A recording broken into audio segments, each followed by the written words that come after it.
Someone like you should sit in the cheap seats. We're flying business class. My daughter said that to me while I was standing at the airport counter with my credit card in my hand, ready, fully ready, to buy business class tickets for all of us. Before you judge my reaction, you need to understand who was speaking and who was listening. Danielle is my only daughter. I carried her for 9 months, raised her with a nurse's salary, and a husband who worked overtime to make sure she never felt less than anyone else. Evan is her husband, polished, calculated, the kind of man who shakes hands firmly and looks at you like he's already assessed your net worth. And Maya is my 15-year-old granddaughter. White, beautiful, restless, old enough to know cruelty, young enough to think it makes her powerful. Noah, her little brother, is 9 and still soft around the edges. We were at SeaTac Airport 3 days before Christmas. The airline agent looked at us expectantly. How would you like the seats arranged? Danielle had just finished explaining that they preferred business class. She spoke smoothly, like this was already settled. I cleared my throat. I can take care of business class for everyone, I said calmly. All 4 of us. It's not a problem. It wasn't. Leonard and I had been careful. The house was paid off. My retirement accounts were steady. I was not a woman clinging to pennies. Danielle turned her head slowly and looked at me. Not surprised, not grateful, amused. "Oh, Mom," she said, and actually laughed. "That's not the point." The agent glanced between us. "I don't mind," I continued, keeping my voice even. "We can all sit together. It would be nice." That was the mistake. The word nice. Danielle's expression hardened in a way I hadn't seen since she was a teenager testing limits. "Someone like you should sit in the cheap seats. We're flying business class." There it was. Clear, public, measured. The words didn't explode. They sliced. If you felt this moment, please like this video and comment where you're watching from because someone near you might be feeling the same pain right now. I felt the heat rise to my cheeks, and suddenly I was aware of everything the man behind us pretending to scroll his phone while leaning closer, the woman in line who froze mid-step, the airline agent holding her breath. Maya tilted her head, lips curling. "Grandma, business class isn't really your vibe," she said loudly. "It's more corporate. You know?" A few people actually turned to look at me. I stood there in my wool coat and sensible shoes, 68 years old, a black widow who had worked 37 years on hospital floors, who had saved and sacrificed and shown up for every recital and scraped knee. And my granddaughter was dissecting me like I was outdated furniture. "I said I can pay for it," I repeated softly. I don't know who I was trying to convince Danielle or myself. Danielle's laugh sharpened. "It's not about money," she said. "It's about fit." Danielle smiled thinly, pleased that her daughter had reinforced the message. "It's better this way," she said briskly. "We'll take the 4 business seats." 4. The words didn't register at first. Then I saw it. On the screen in front of the agent were 4 business class tickets, the ones I had already agreed to pay for when Danielle called me last week, claiming Evan's company reimbursement had fallen through. I had charged all 4 tickets to my credit card, nearly $20,000. Because she promised, "We'll pay you back in January, Mom, I swear." The agent printed the boarding passes, 4 crisp slips marked business. I instinctively reached for them. Danielle was faster. She grabbed all 4 boarding passes in one smooth motion, like she was collecting something she believed belonged to her. Her manicured fingers wrapped around them tightly. "Thanks, Mom," she said without looking at me. No ticket was left on the counter for me. The agent blinked. "Ma'am, and your seat?" Danielle didn't answer. She was already turning away. Maya laughed again, short, bright, cruel. "Guess you'll have to Uber home, Grandma," she muttered under her breath, loud enough for me to hear. Noah looked confused. "Grandma's not coming?" he asked softly. Danielle didn't slow down. "Come on, Noah." They walked toward the priority security line, the velvet rope, the shorter queue, the illusion of superiority holding the 4 business class tickets I had paid for. And I stood there, empty-handed. The humiliation wasn't loud anymore. It was silent, heavy, settling into my chest like cold stone. The agent looked at me with something close to pity. "Would you like me to print another boarding pass?" she asked gently. "Another." As if I were an afterthought. I nodded, unable to trust my voice. She tapped the keyboard and printed one more ticket. "Economy, seat 32B." She slid it toward me carefully, like it might break. I signed the receipt. My hand trembled slightly, but I forced it steady. I have delivered bad news to families in hospital rooms. I have held strangers' hands while machines went quiet. I know how to stand still when something inside me is collapsing. I watched my daughter's back as she disappeared through security without turning around. 68 years of motherhood, 37 years of labor, 3 years of widowhood. And in less than 30 seconds, I had been demoted in my own family. I folded the economy boarding pass and placed it in my purse. The paper felt thinner than it should have. If my daughter could take the tickets I paid for, laugh at the idea of me sitting beside her, and walk away without looking back, then this wasn't about seats. It was about respect. And as I stepped into the long economy line alone, I realized something had shifted inside me. Not rage, not yet. Clarity. For the first time in my life, I understood that love without boundaries had turned me into a convenience. And before this trip was over, that was going to change. I have never been afraid of small spaces. I've stood in supply closets during hospital emergencies. I've ridden elevators packed with stretchers and grief. I've sat in break rooms at 3 a.m. with fluorescent lights buzzing overhead and thought, this too shall pass. But seat 32B felt different. It felt earned. By the time I reached my gate, the business class passengers were already boarding. I saw Danielle from across the waiting area. She was laughing at something, Evan said, her posture relaxed, her body angled toward him the way people lean into comfort. Maya stood beside them, snapping a picture of her boarding pass. Front of the plane, baby, she said into her phone, her voice bright and performative, as it should be. Noah stood slightly behind them, rocking on his heels. He scanned the crowd once, maybe looking for me, maybe not. I didn't wave. When Group 1 was called, they stepped forward confidently. Danielle handed the agent the 4 business class passes, my passes, without hesitation. She didn't glance around to see if I was watching. I was. I boarded with Group 7. By then, the overhead bins were crowded and the aisle tight with bodies. I moved slowly, careful not to bump anyone with my carry-on. A man in a mariner's cap shifted to let me pass. A teenage boy with headphones didn't bother. Seat 32B was exactly what it sounds like. Middle seat, economy, wedged between a coughing businessman and a college student scrolling through TikTok at full brightness. I placed my purse carefully beneath the seat in front of me and buckled in. My knees brushed both armrests. The cabin smelled faintly of stale coffee and recirculated air. As the plane began to taxi, I closed my eyes for a moment. Leonard used to love flying. He'd always insisted on the window seat. "You've got to see where you're going," he'd say. "Otherwise, you're just floating." I opened my eyes. All I could see was the back of the seat in front of me. The flight attendant came down the aisle offering pre-departure drinks, but only to the front cabin. The curtain separating business and economy was pulled closed with a soft, practiced snap. A curtain. It's strange how much a thin piece of fabric can represent. I tried not to imagine Danielle reclining in a wide leather seat, sipping sparkling water from a real glass while I sat upright with my elbows pinned in place. I tried not to imagine Maya taking pictures of her meal tray.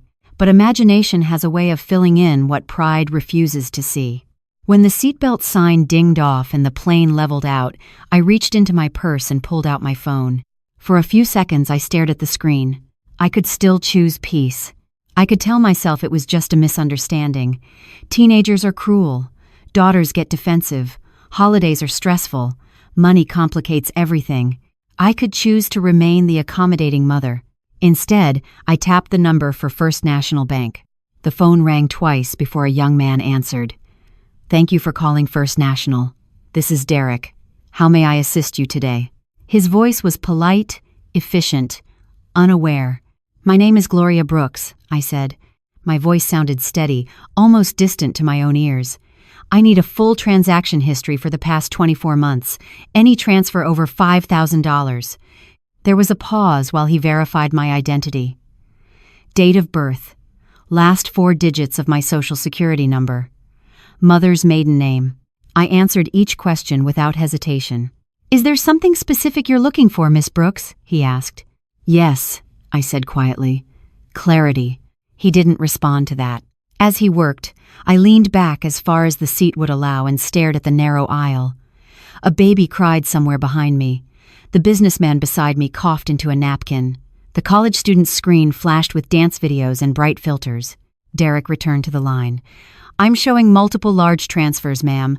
I can email you a detailed statement within the hour." "Please do." When he confirmed the address and ended the call, I held the phone in my lap for a moment. Multiple large transfers. The words echoed. I thought back to the past 2 years. The small requests that had grown into larger ones. "Mom, the SUV lease is ending and we need something safer."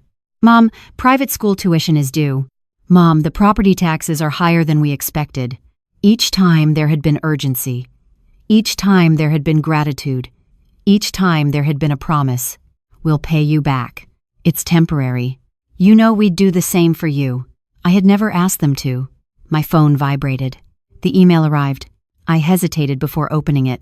The document loaded slowly, line by line, transaction by transaction. Dates, amounts, transfer confirmations. 10,000, 15,000, 22,000, 35,000. My chest tightened, but not with shock, with recognition. The numbers were familiar because each one carried a memory. The day Danielle called crying about the roof. The afternoon Evan explained how short-term liquidity issues happen to even the best investors. The time Maya needed braces. The time Noah made a travel soccer team. The time Danielle insisted the kitchen remodel was an investment in equity. I scrolled further. Nearly $200,000 in less than 2 years. I exhaled slowly. Across the curtain, in the front cabin, I heard laughter, the soft clink of glassware, the faint murmur of comfort. I closed the document and stared at my reflection in the darkened screen. When had I become their solution instead of their mother? When had my retirement turned into their backup plan? The curtain shifted slightly as a flight attendant passed through. For a split second, I caught a glimpse of the front cabin. Danielle's head was tilted back in laughter. Maya was holding her phone up again, documenting something. Evan looked relaxed, satisfied. They did not look burdened. They looked thriving. I opened the email again. This wasn't about a seat anymore. This was about a pattern. And patterns, I know from years in medicine, don't fix themselves. I scrolled all the way to the bottom of the statement and felt something settle inside me, not rage, not yet. Resolve. When the plane began its descent into Aspen, I had already decided what my first call would be on Monday morning. An estate attorney. If my daughter believed I belonged in the cheap seats, then she had mistaken generosity for weakness. And weakness is something I have never been. Aspen greeted us the way postcards always promise it will snow, piled clean and bright along the edges of the runway, mountains in the distance like a painted backdrop, the sky a pale winter blue. When we stepped off the plane, the air bit through my coat and into my lungs, sharp as peppermint. Danielle didn't even look for me in the jet bridge. Business class passengers flowed ahead like they were being poured into a different world. I followed with economy, slower, pushed along by the polite pressure of strangers and rolling luggage. At baggage claim, I saw Maya before I heard her phone already raised, filming. "Made it," she said, smiling at herself. "Aspen, baby." Evan stood behind her with his hands in his pockets, relaxed in the cold like he owned it. Danielle leaned close to him, her laugh small and private. Noah lingered near the carousel, eyes drifting toward the crowd with that quiet uncertainty that makes you want to kneel and reassure a child even when you don't have words for yourself. I rolled my carry-on toward them, careful, composed. I told myself I would not make this trip harder. I told myself I would survive Christmas like I've survived everything else, by keeping my chin up and my mouth shut. Danielle finally turned, her smile tight and practiced. "Mom, you made it." "Yes," I said. "I made it." Maya didn't greet me. She glanced at my coat, my shoes, my hair, like she was assessing a thrift store item she'd never buy. Then she returned to her phone. Evan spoke as if we were coworkers. "The car's outside. Let's go." The ride into town was quiet except for Maya's occasional bursts of laughter into her screen and Danielle's soft, responses. I sat in the back seat next to Noah. The windows were tinted, and as the road curved past pine trees heavy with snow, I watched my reflection flicker over the glass, an older woman in a modest coat, eyes steady, expression unreadable. Noah leaned slightly toward me. "Grandma," he whispered, "did you get snacks?" My heart squeezed. I reached into my purse and pulled out a small bag of pretzels I'd packed out of habit. "Always," I said, and he smiled like I'd handed him treasure. Maya rolled her eyes loudly. "We're literally going to a chalet, Noah. There'll be food." Noah's smile faded. He opened the pretzels quietly anyway. When we arrived, the chalet was exactly what money buys when it wants to look like warmth, timber beams, stone fireplace, Christmas lights draped perfectly over the porch railing, a wreath so full it looked professionally sculpted. Inside smelled like pine and cinnamon and expensive candles. The kitchen gleamed with marble countertops and stainless steel appliances that looked like they belonged on a cooking show. A wolf range sat like a trophy against the wall. "This is insane," Maya said, filming the entryway. "Like, this is actually insane." Danielle's eyes shone with satisfaction as she watched her daughter's reaction. Evan set his phone down on the island and loosened his scarf. "Bedrooms are upstairs," Danielle said briskly. "Evan and I have the master. Maya has the room with the balcony. Noah, you're in the bunk room." She paused, then pointed down the hall as if directing hospital visitors. "And Mom, yours is back there. Back there. Not upstairs with family. Not near the kids. Back there." I walked down the hall, rolling my carry-on over thick rugs that swallowed the sound. My room was small but clean.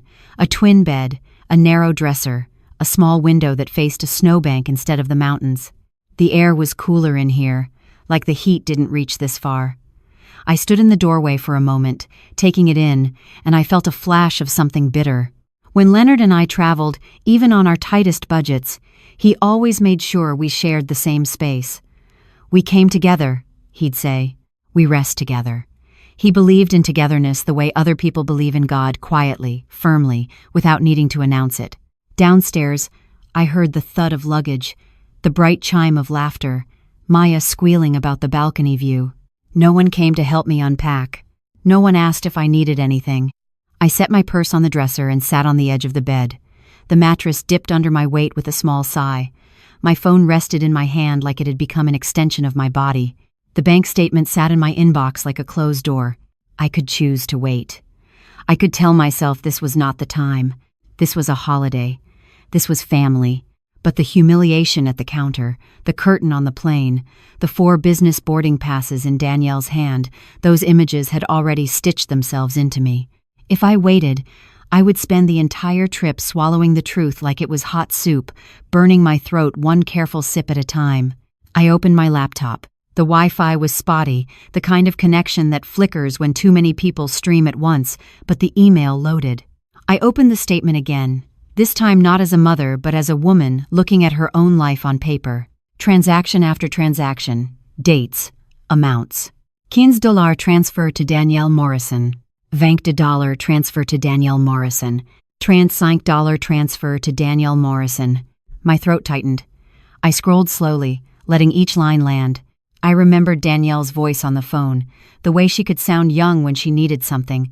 "Mom, please, we're stressed, we're doing our best." I remembered Evan's calm explanations. "It's just temporary, money moves, we'll settle it." I remembered myself saying yes. Yes, because I didn't want to be alone. Yes, because I wanted my grandchildren to have what I didn't. Yes, because I thought generosity meant love. The total at the bottom was near $200,000. My stomach dropped, even though the number wasn't truly new anymore. Seeing it again, in this room, in this chalet I had paid for with my silence, made it feel heavier. I clicked to another tab and typed Maya's name into the search bar. Her social media wasn't locked down the way Danielle's was. Teenagers can be careless with privacy when they think the world is theirs. Photos loaded. Maya in a mirror selfie with a designer bag. Caption: "Hard work pays off." Maya in a restaurant with a gold-rimmed dessert plate, candlelight reflecting in her eyes. Maya wearing a coat that wasn't from Target, that wasn't from the sale rack, that wasn't from anywhere a woman like me shops without thinking about her mortgage. My hands went cold. This wasn't survival. This wasn't hardship. This wasn't the family barely making it like Danielle always suggested. This was lifestyle. And I had been funding it. A laugh burst from downstairs, Danielle's laugh, light and easy, the kind I used to hear when she was a teenager, and Leonard would tease her at the dinner table. I hadn't heard that laugh directed at me in a long time. I closed the laptop halfway, then opened it again. I forced myself to breathe. In the hospital, when a patient's vitals start to crash, you don't panic. You assess. You gather data. You document. You call for help. I opened a new document and typed a title at the top. Transfers to Danielle and Evan. Then I began listing each transaction, not just the numbers, but the story they'd told me at the time.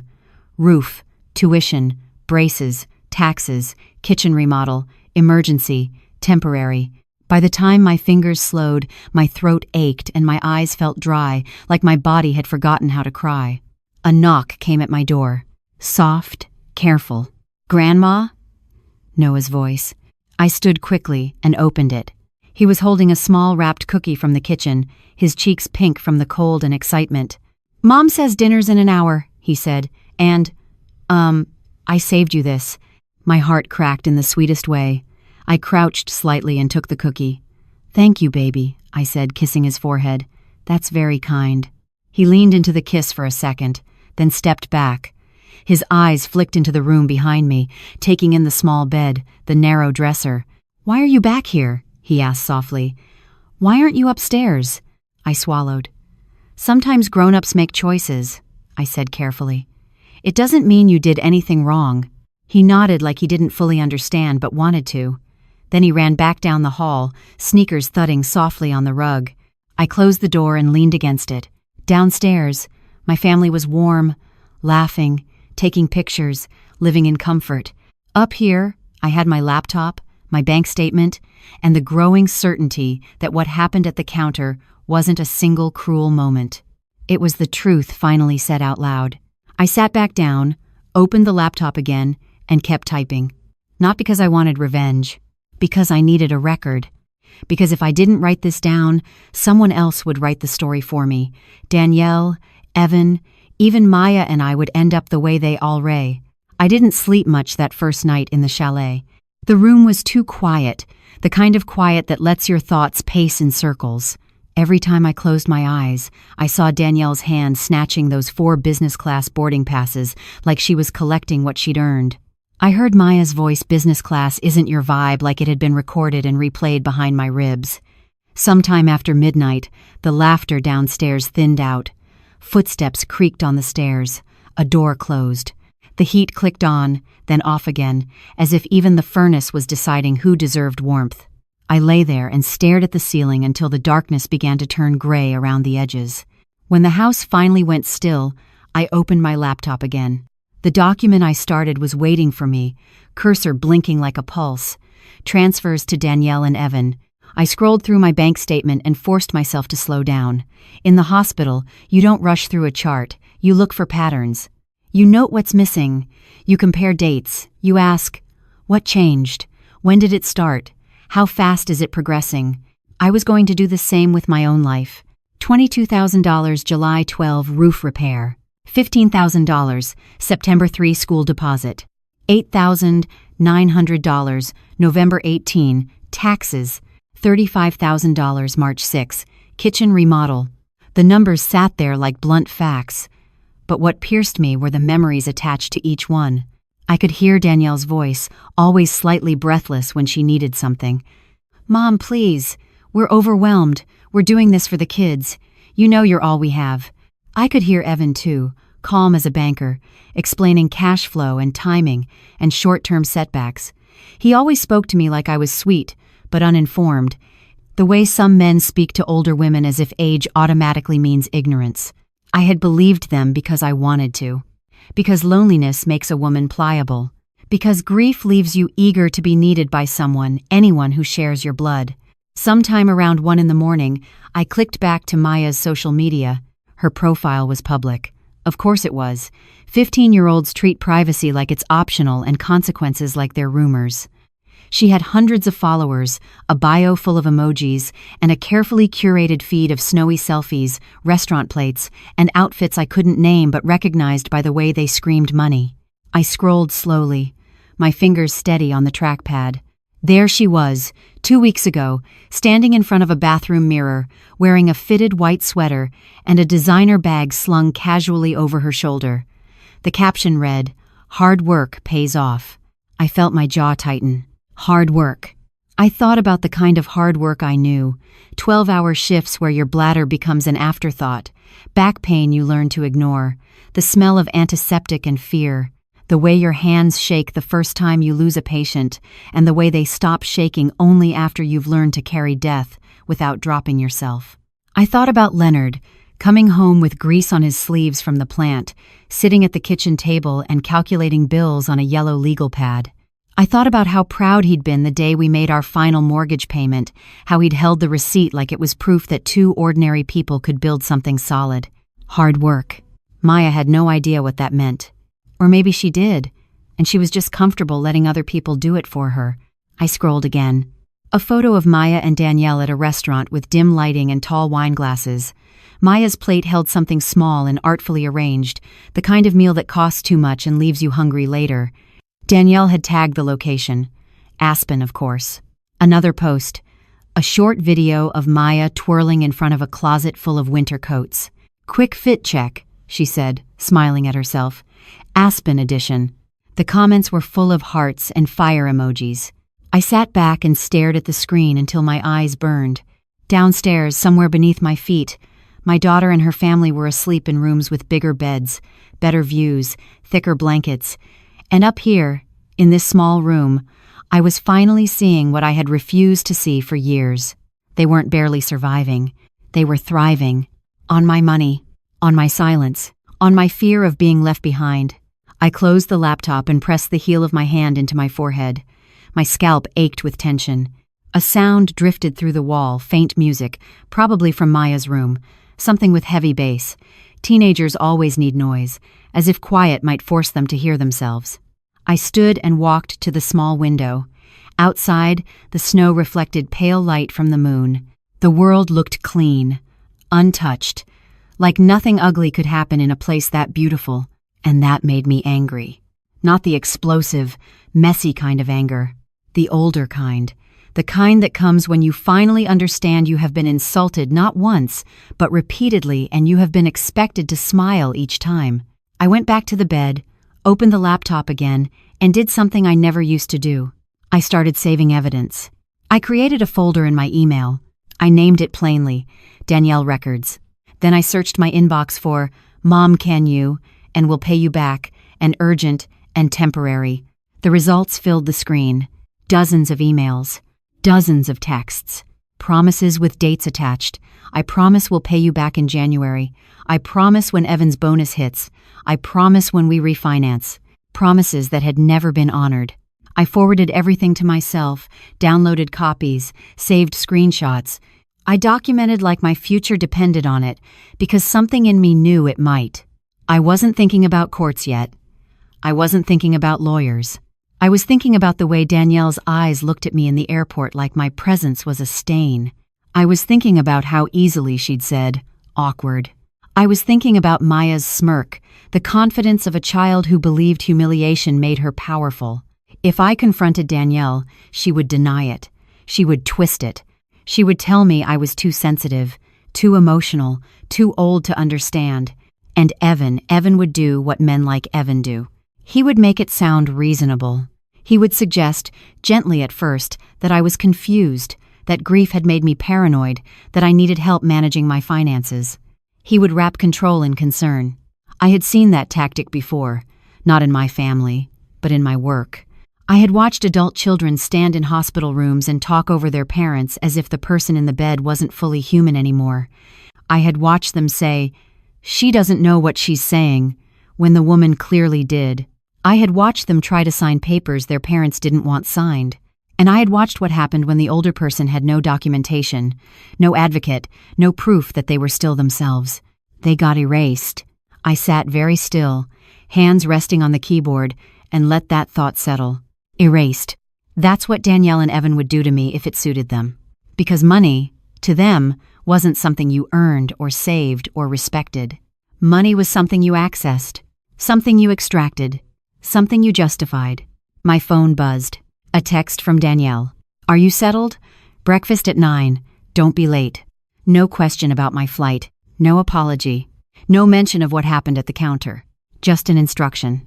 I stared at it, then set the phone down without replying. For the first time in years, I didn't feel the reflex to keep things smooth, to keep the peace, to be the one who makes it easy for everyone else. I thought about Leonard again, his steady voice, his quiet integrity. He used to say, "Gloria, dignity is the one thing nobody can take unless you hand it over." I hadn't remembered that line in years. Now it felt like a hand on my shoulder. I closed the laptop gently and lay back, staring at the ceiling again. This time, the quiet didn't feel empty. It felt like a beginning, because I wasn't just collecting numbers. I was collecting truth, and truth has a way of changing what you're willing to tolerate. In the morning, I would go downstairs. I would smile.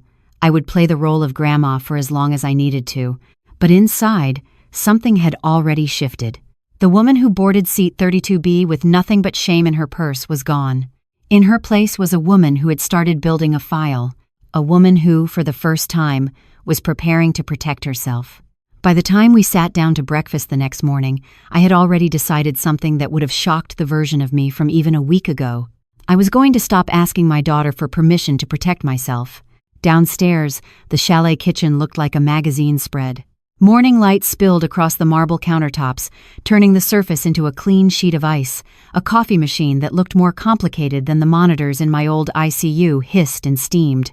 Evan stood at the island, scrolling through news on his phone. One hand wrapped around a ceramic mug like it was part of his identity. Danielle moved with brisk efficiency, setting out plates and fruit as if she were hosting an audience, not family. Maya sat at the bar stool, one leg tucked under her, texting. She didn't look up when I walked in. Noah did. He smiled at me like I mattered. "Morning, Grandma," he said. "Good morning, baby," I replied, and my voice softened despite everything. Danielle glanced over her shoulder. "There you are," she said, as if I'd been missing on purpose. "We're leaving for the slopes at 10. I took a seat at the edge of the table edge, as always, and folded my hands in my lap. I kept my posture straight. I kept my face calm. I played the role they expected. Quiet, agreeable, grateful for scraps. Maya looked up just long enough to scan my outfit. "You're not going skiing, are you?" she asked, her mouth twisting like the idea was funny. "I'm not," I said evenly. "I'll be fine here." Evan sipped his coffee. "There's plenty to do in town," he said, tone neutral, as if he was offering a solution to a minor inconvenience. "You can shop, walk around. Shop, walk around." Like I was a tourist in their life. Danielle set a plate of scrambled eggs in front of Maya and Noah, then placed one in front of Evan. When she placed mine down, it was slightly off-center, as if she hadn't measured the space for me. "Mom," she said, lowering her voice a fraction, "try to relax this weekend, okay? No drama. No drama." As if what happened at the airport had been my fault for existing. I nodded, because in that moment, I needed this trip to end without another public scene. I nodded because I wanted to keep my access to Noah's small kindness. I nodded because I was gathering strength, not spending it. The rest of the day passed in separate rooms of the same house. They left for the slopes and returned flushed and laughing, snow clinging to their boots. Maya showed a video of herself falling dramatically into powder and then flipping her hair as if she'd planned it. Danielle laughed too loudly, the way she does when she wants the world to believe she's happy. I stayed behind. I brewed tea. I stared out the window at the snowbank and the gray line of trees beyond it. I wrote notes in my document. I saved emails. I built a record the way I used to build a patient file, carefully, thoroughly, without emotion. Facts only. That night, after everyone went to bed, I stepped into the small hallway and made a call from the quietest corner of the chalet where the Wi-Fi held steady. I didn't call Danielle. I called my bank again. The estate planning department wasn't open on weekends, but the main line was. A woman answered and scheduled me an appointment for Monday morning in Seattle. She gave me the name of an attorney they worked with often, a firm downtown, not flashy, but solid. The kind of place that didn't need to advertise because their clients found them when something in life had turned serious. I wrote the details down on a notepad and slid it into my purse. Monday came faster than I expected. We flew back to Seattle, and the separation on the plane happened exactly as it had on the way out. Danielle and her family moved toward business class as if pulled by gravity. Maya didn't even glance back. Noah's eyes met mine for a second across the aisle, and he lifted 2 fingers in a small, secret wave. I returned it. Then, I sat in my cheap seat and counted my breaths until the plane landed. The following morning, I drove downtown in the rain. Seattle rain is not dramatic. It doesn't pour, it persists. It clings to your windshield and your mood and everything you thought you'd made peace with. The law office was in a mid-rise building with a lobby that smelled faintly of lemon cleaner and old paper. The receptionist was polite, middle-aged, kind eyes. She asked me to sign in and offered coffee. I declined. My hands were steady, but I didn't want anything in my stomach but certainty. A few minutes later, a young woman appeared at the doorway and called my name. "Miss Brooks? I'm Claire Patterson. Please come in." She couldn't have been much older than Danielle. Early 40s, maybe late 30s. Hair pulled back neatly, suit tailored but not showy. She shook my hand firmly and met my eyes the way people do when they're actually listening. Her office was quiet and warm.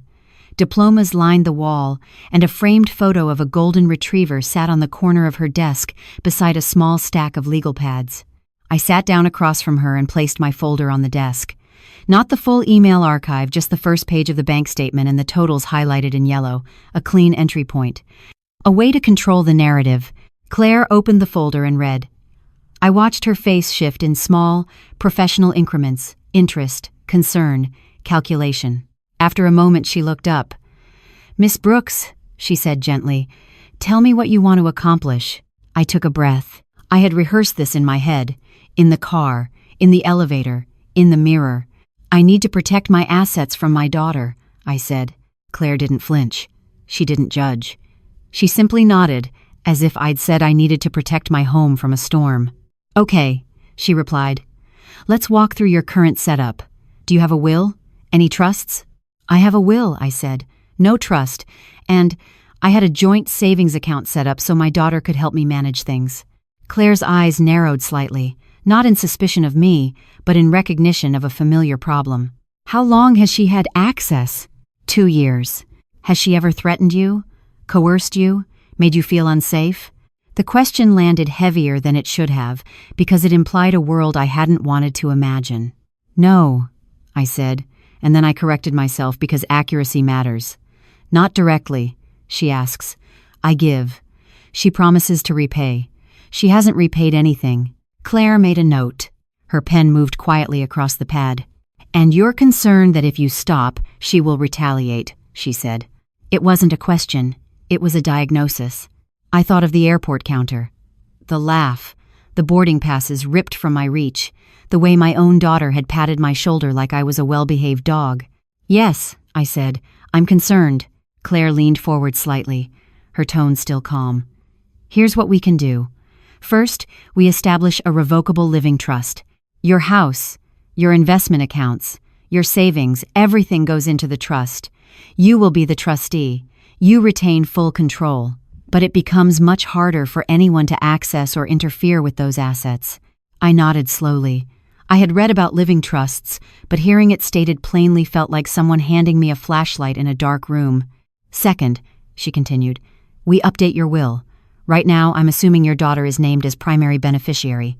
"She is," I said. "We can restructure your estate in a way that supports your grandchildren without handing immediate access to your daughter," Claire said. "For example, educational trusts, funds that mature at a certain age, payments for tuition directly to schools. Your daughter cannot touch that money." The words should have hurt. They should have sounded like betrayal.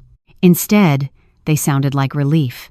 Because I wasn't trying to punish my grandchildren. I was trying to stop being punished by my daughter. Claire's gaze stayed on mine. "Miss Brooks, once we do this, your daughter may find out quickly, especially if she's monitoring the accounts she currently has access to. Are you prepared for confrontation?" I thought of Danielle's voice. No drama. I thought of Maya's smirk. I thought of my own quiet house and the fear of losing Noah's little wave forever. Then I thought of Leonard's voice in my memory. "Dignity is the one thing nobody can take unless you hand it over." "Yes," I said, and my voice didn't shake. "I'm prepared." Claire nodded. "All right, we'll start today."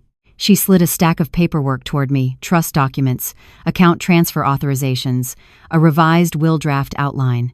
She explained each page in plain language, checking that I understood. No condescension, no impatience. just professionalism and a kind of respectful steadiness I hadn't felt from my own family in a long time.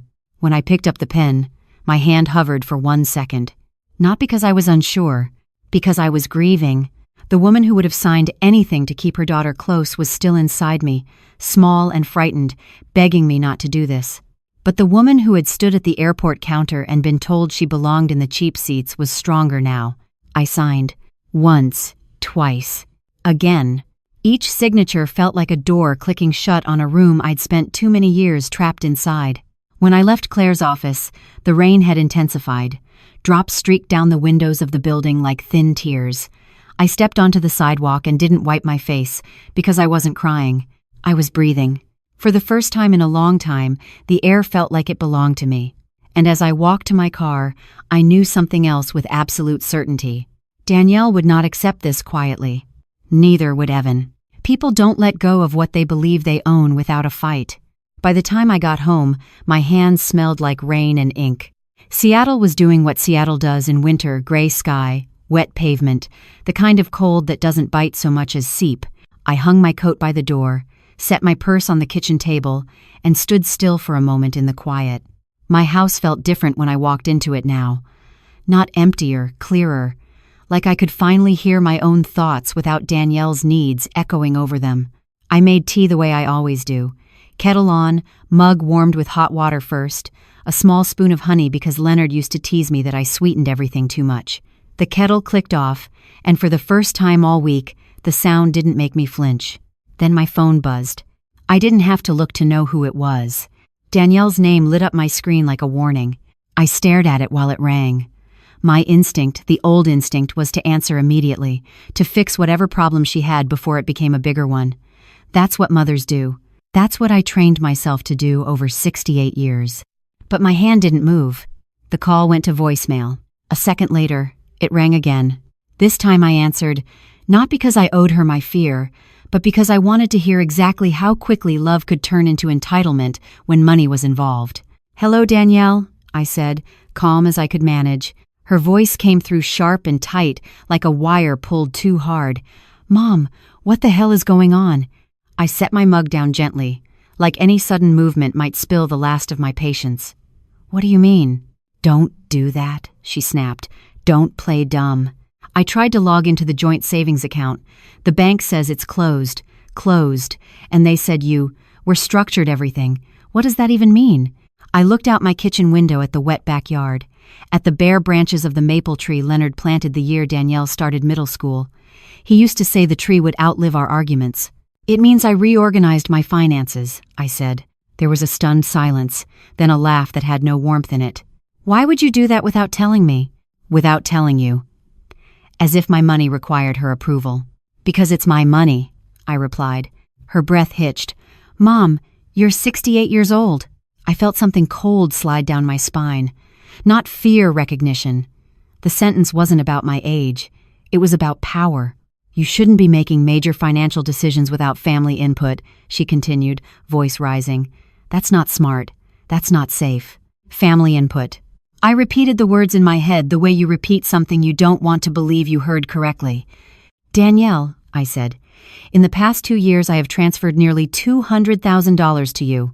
She didn't answer immediately. I could hear the faint clatter of something on her end, maybe a cabinet closing, maybe a spoon dropped in a sink. Ordinary sounds behind extraordinary audacity.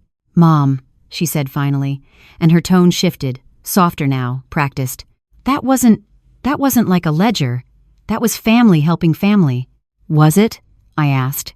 She exhaled in frustration. "Yes, of course it was. You know we've been struggling." I almost laughed. Struggling, in a chalet with marble countertops, in business class, in designer coats. Struggling while my retirement account quietly hemorrhaged money into their lifestyle. "Danielle," I said, "you promised repayment. You said January. You said when Evan's bonus came. You said it was temporary." That was a way of reassuring you," she snapped, losing the softness. "You get anxious about money." I closed my eyes. The gaslight flickered to life right on schedule. "I get anxious," I repeated slowly, "because you keep taking." "Taking?" Her voice sharpened. "How dare you?" "On December 23rd, I continued, You told me, someone like you should sit in the cheap seats. We're flying business class. The silence on the line stretched so long I could hear my own breathing. When she spoke again, her voice had cooled into something controlled. I don't remember saying it like that. Of course she didn't. And Maya said business class wasn't my vibe, I added, in front of strangers, at the counter, while I was paying. Danielle's tone shifted again, tight, defensive. Mom, you're being dramatic. Maya's a teenager. You know how they talk. And that whole airport thing, everyone was stressed. I was not stressed, I said. I was humiliated. The word landed, and for a moment I heard something in Danielle's breath, an almost imperceptible crack. Not remorse, panic. Because humiliation is emotional, but bank accounts are practical. Evan is going to be furious, she said, and there it was, her truth slipping out. Evan's fury mattered more than her mother's dignity. I'm not calling to debate your feelings, she continued quickly. I'm calling because you can't do this. We need access to that account. We use it to help you. I leaned back against the counter, steadying myself. You don't help me, Danielle. You withdraw from me. She made a sharp sound like disbelief. That's not fair. What's fair, I said quietly, is me protecting what I have left. And then her voice changed. Not to anger. To concern. Performative. Glossy concern, the kind that sounds caring until you recognize it as a tool. Mom, she said slowly, are you okay? I felt my grip tighten on the phone. Yes. Because this doesn't sound like you, she continued. Closing accounts, accusing us, bringing up old nonsense. It sounds paranoid. There it was. The word. Slipped into the conversation like poison. I'm not paranoid, I said. Danielle sighed, and now she sounded almost gentle. I'm just worried. Evan is worried too. This kind of sudden behavior can be a sign of something. A sign of what? I asked, even though I knew. A sign that you might not be thinking clearly, she said carefully. Mom, we're not trying to be mean. We love you, but this is concerning. You're a widow. You've been alone. Grief can do things to the brain. My stomach turned, not from surprise, but from the cold precision of it. She was building a case, laying foundation. I'm thinking more clearly than I have in years, I said. Danielle ignored that. I think you need to see a doctor. I have a doctor, I said. I've had the same physician for 20 years. Well, maybe you need an evaluation, she pressed, just to be safe. Safe. The word she used the same way Evan used risk and strategy. Danielle, I said, tell me the truth. Are you threatening to say I'm incompetent? Her breath caught. No, of course not. But the denial came too fast, too smooth.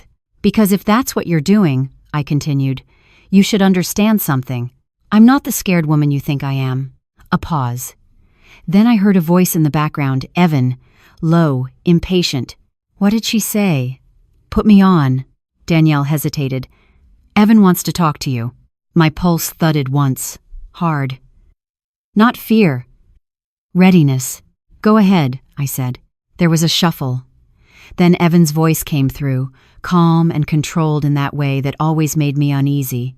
Mrs. Brooks, he said, like we were in a board meeting.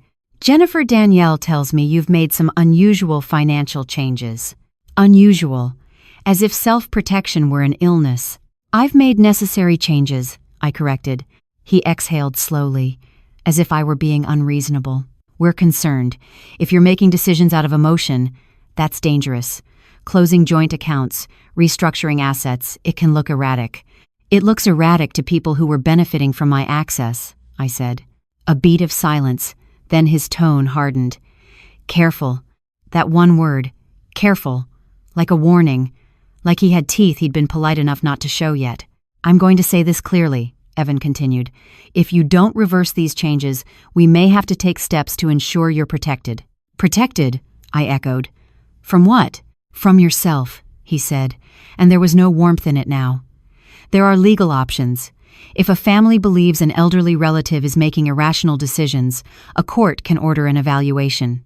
My blood went cold, but my mind sharpened, the way it does in emergencies. So that's what this is, I said quietly.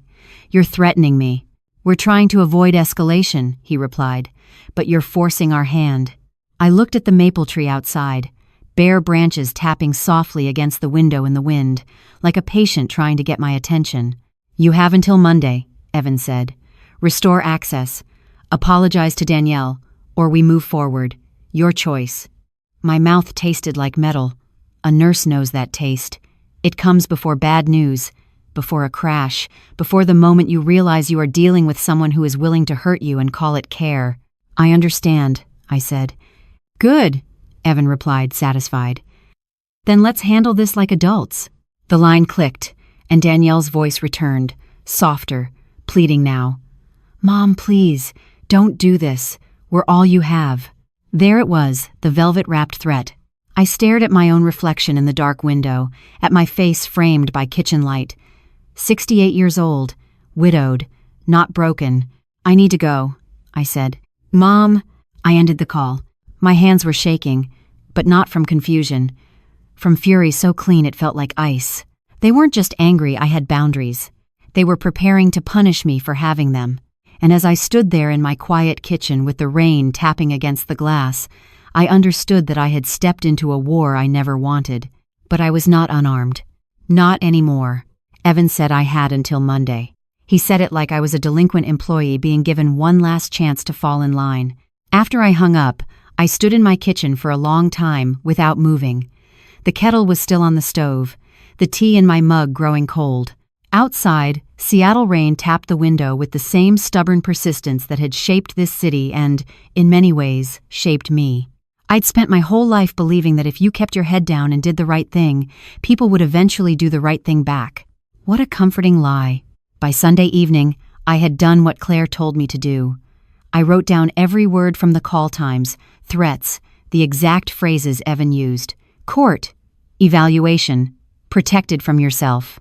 I didn't trust my memory to hold steady under pressure because I knew the kind of pressure they were preparing to apply. I slept in broken pieces that night, not because I was confused, because I was alert, hyper-aware, the same state I used to be in during a hospital code, when you can't stop the crash but you can control how you respond. Monday morning came with a thin slice of winter sunlight and the uneasy feeling that something was about to hit my front door. At Neo, 12 a.m., my phone buzzed again. "Danielle, we're coming over." No question mark. No greeting, just a declaration. I didn't reply. I walked through my house slowly, checking locks out of habit even though I knew locks don't stop family. I made sure my documents were where I wanted them, my folder with notes, Claire's business card, the paperwork from the trust meeting. I set my phone on the counter, volume on, and made another cup of tea I barely touched. At 9:47, a car door slammed outside. Then another. I stood at my living room window, just to the side of the curtain, and watched as Danielle's SUV pulled up to the curb. Evan stepped out first, straightening his jacket like he was walking into a negotiation. Danielle got out next, her face already arranged in that sharp, controlled expression she wears when she plans to win. Maya slid out of the back seat, earbuds in, phone in hand. Noah followed more slowly, a backpack hanging off one shoulder like he'd been dragged away from something he didn't want to leave. They were all dressed like they were going to church. Maya held nothing. Danielle held her keys. Evan held a folder. Noah held a small bouquet of grocery store flowers, wrapped in clear plastic. That was the first thing that made my heart squeeze. They'd given the child the role of softening the battlefield. The doorbell rang once, then twice, then a knock that wasn't polite anymore. I opened the door before they could knock again because I would not let them make my home feel like a place they had to break into. This house was mine, Leonard's and mine. Every nail hammered, every mortgage payment made, every year endured to keep it. They weren't going to take even the doorway from me. Danielle's smile appeared immediately, bright and brittle. "Mom," she said, stepping forward as if we were arriving at a pleasant family brunch. "Thank God, we've been so worried. Worried. About me, about my health, about my mind. Or worried about the pipeline being shut off." She nudged Noah forward the way you nudge a shopping cart. Noah looked up at me with wide eyes and held out the flowers. "Grandma, I brought you these." My throat tightened so fast it hurt. I took the bouquet and kissed his forehead the way I always have, the way no one can take from me. "Thank you, sweetheart," I said softly. "They're beautiful."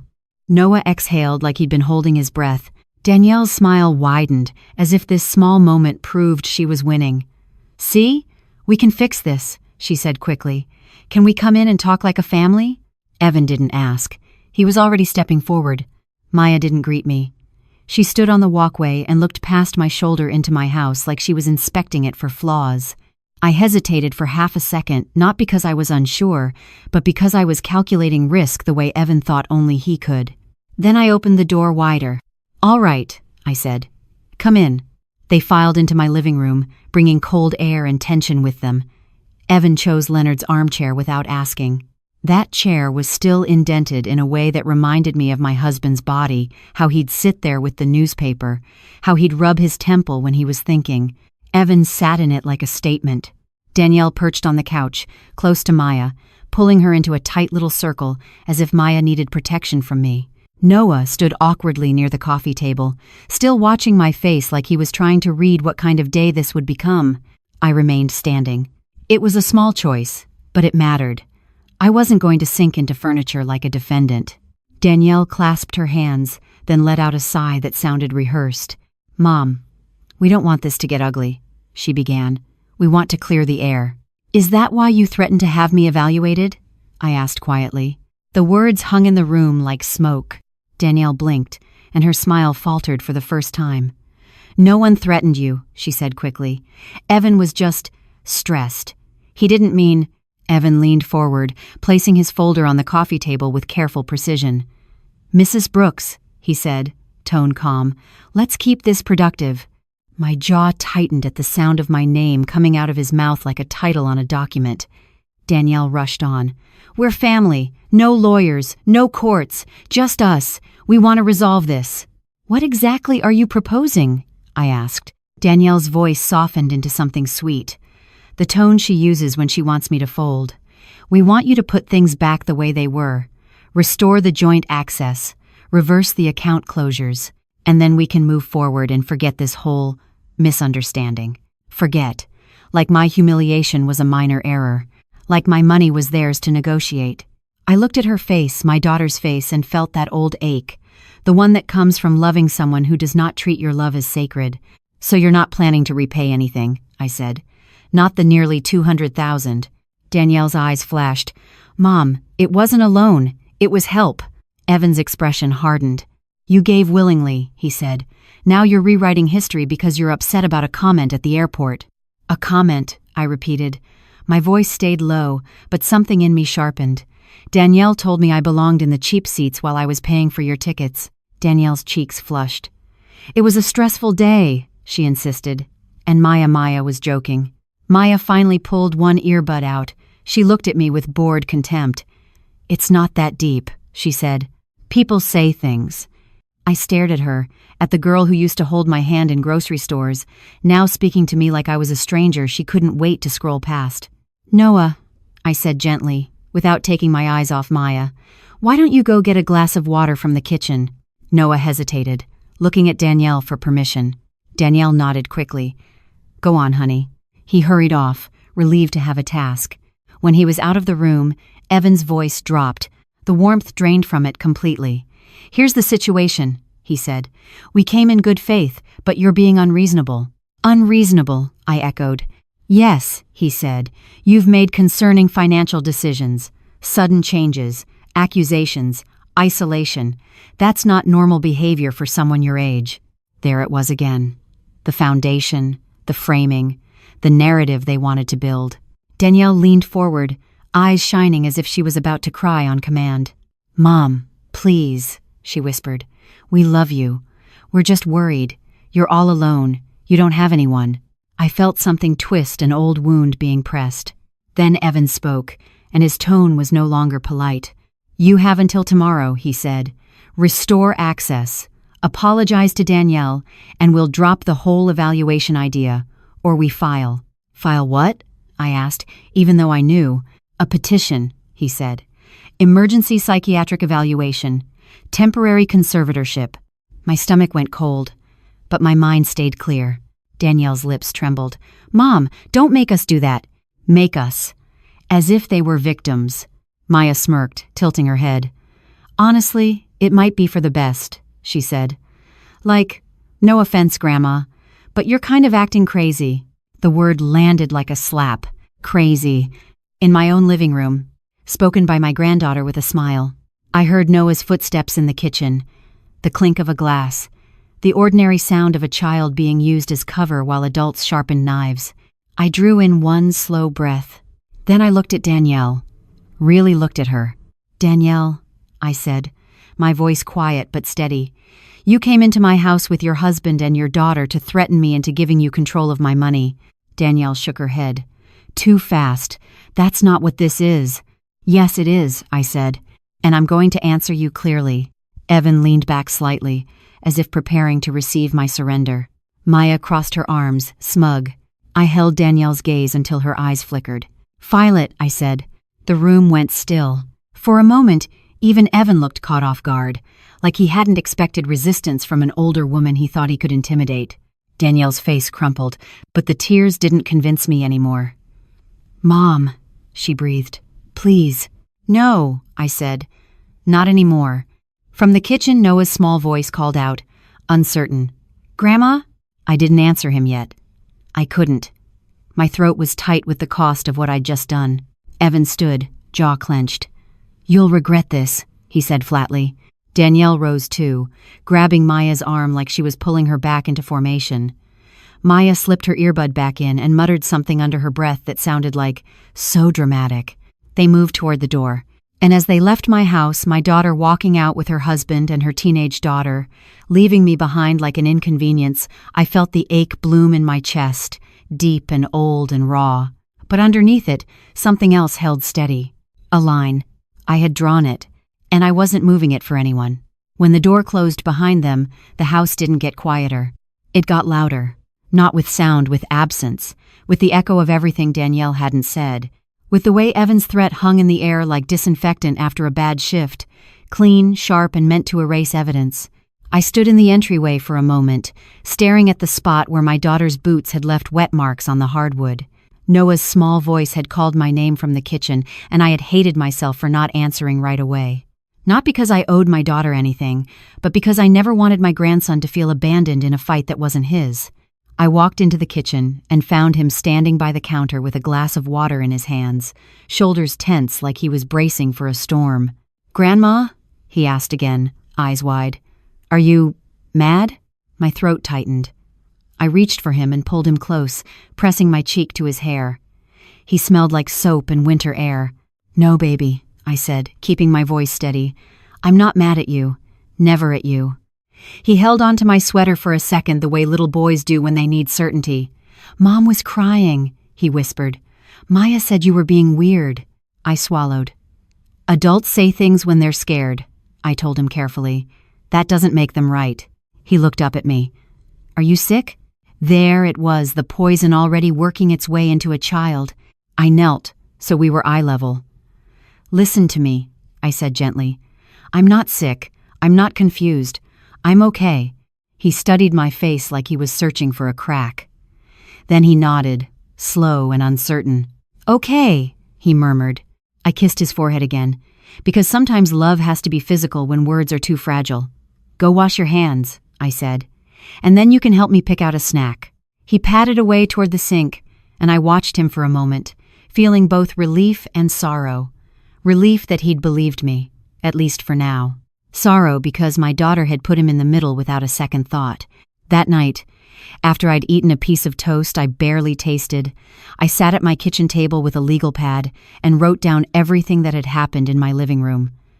The time they arrived, the exact words Evan used, the phrase Maya threw at me, acting crazy as if that one sentence could become a label they pinned to my chest. Then I did what nurses do when something goes wrong. I called for backup. Claire answered on the second ring the next morning. "Miss Brooks," she said, voice crisp but kind. "How are you?" "They came to my house," I said. I didn't waste time on emotion. I didn't have the luxury. Evan threatened to file for an emergency psychiatric evaluation and conservatorship. There was a pause on her end, not shock, but confirmation, as if she'd been expecting this. "Did he put anything in writing?" Claire asked. "Not yet," I said. But I wrote down the conversation, and he gave me a deadline. "Good," she replied. Document everything. Keep that pad. Date every entry. My fingers tightened around the phone. Can they actually do it? They can try, she said. People file petitions all the time. The question is whether they can prove it, and whether we can prove the opposite faster. I felt my pulse thud once, heavy. What do I do? Today, Claire said, we build legal shields. Not because you're guilty of anything, but because they're willing to weaponize the system. Her words landed with a cold clarity. Weaponize the system. I need you to come to the office, she continued, as soon as you can. And I want you to call your primary physician, the one who's treated you long-term. Tell them you need a formal assessment of competency and a letter stating your cognitive health. We'll also schedule a neuropsych evaluation with someone of our choosing. My doctor is Dr. Kim, I said. I've been with her for 20 years. Perfect, Claire replied. Continuity matters. I glanced at the clock on my microwave. 9:18 a.m. The day outside was gray and wet. My hands were steady. Okay, I said. I can be there by 11. And Gloria? Claire added, using my first name for the first time, her voice softening. Do not let them into your home again if they arrive with anyone claiming to evaluate you. No doctors. No social workers. No concerned friends. If anyone comes, you call me first. You understand? I did. Because I had lived long enough to know that people who say they're here to help don't always mean you well. I understand, I said. On my way out, I grabbed my folder, the one with bank statements, the printed email where Danielle promised repayment, my notes from the airport and the phone call. I locked the door behind me and checked it twice. Not because locks stop betrayal, but because ritual calms the nervous system. It reminded me I still controlled something. Downtown Seattle was slick with rain.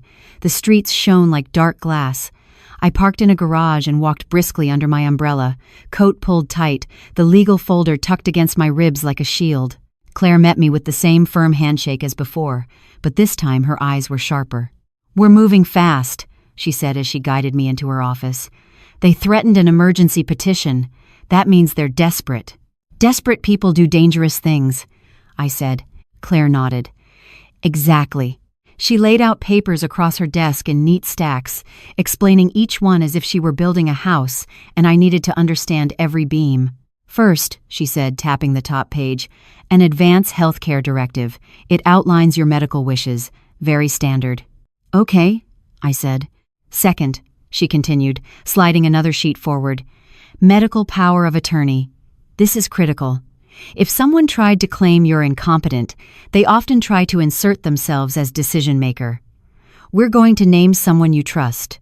I hesitated for a heartbeat. My trust list was short. Claire watched me carefully. It can be a friend, she said. Not family, especially not family in conflict.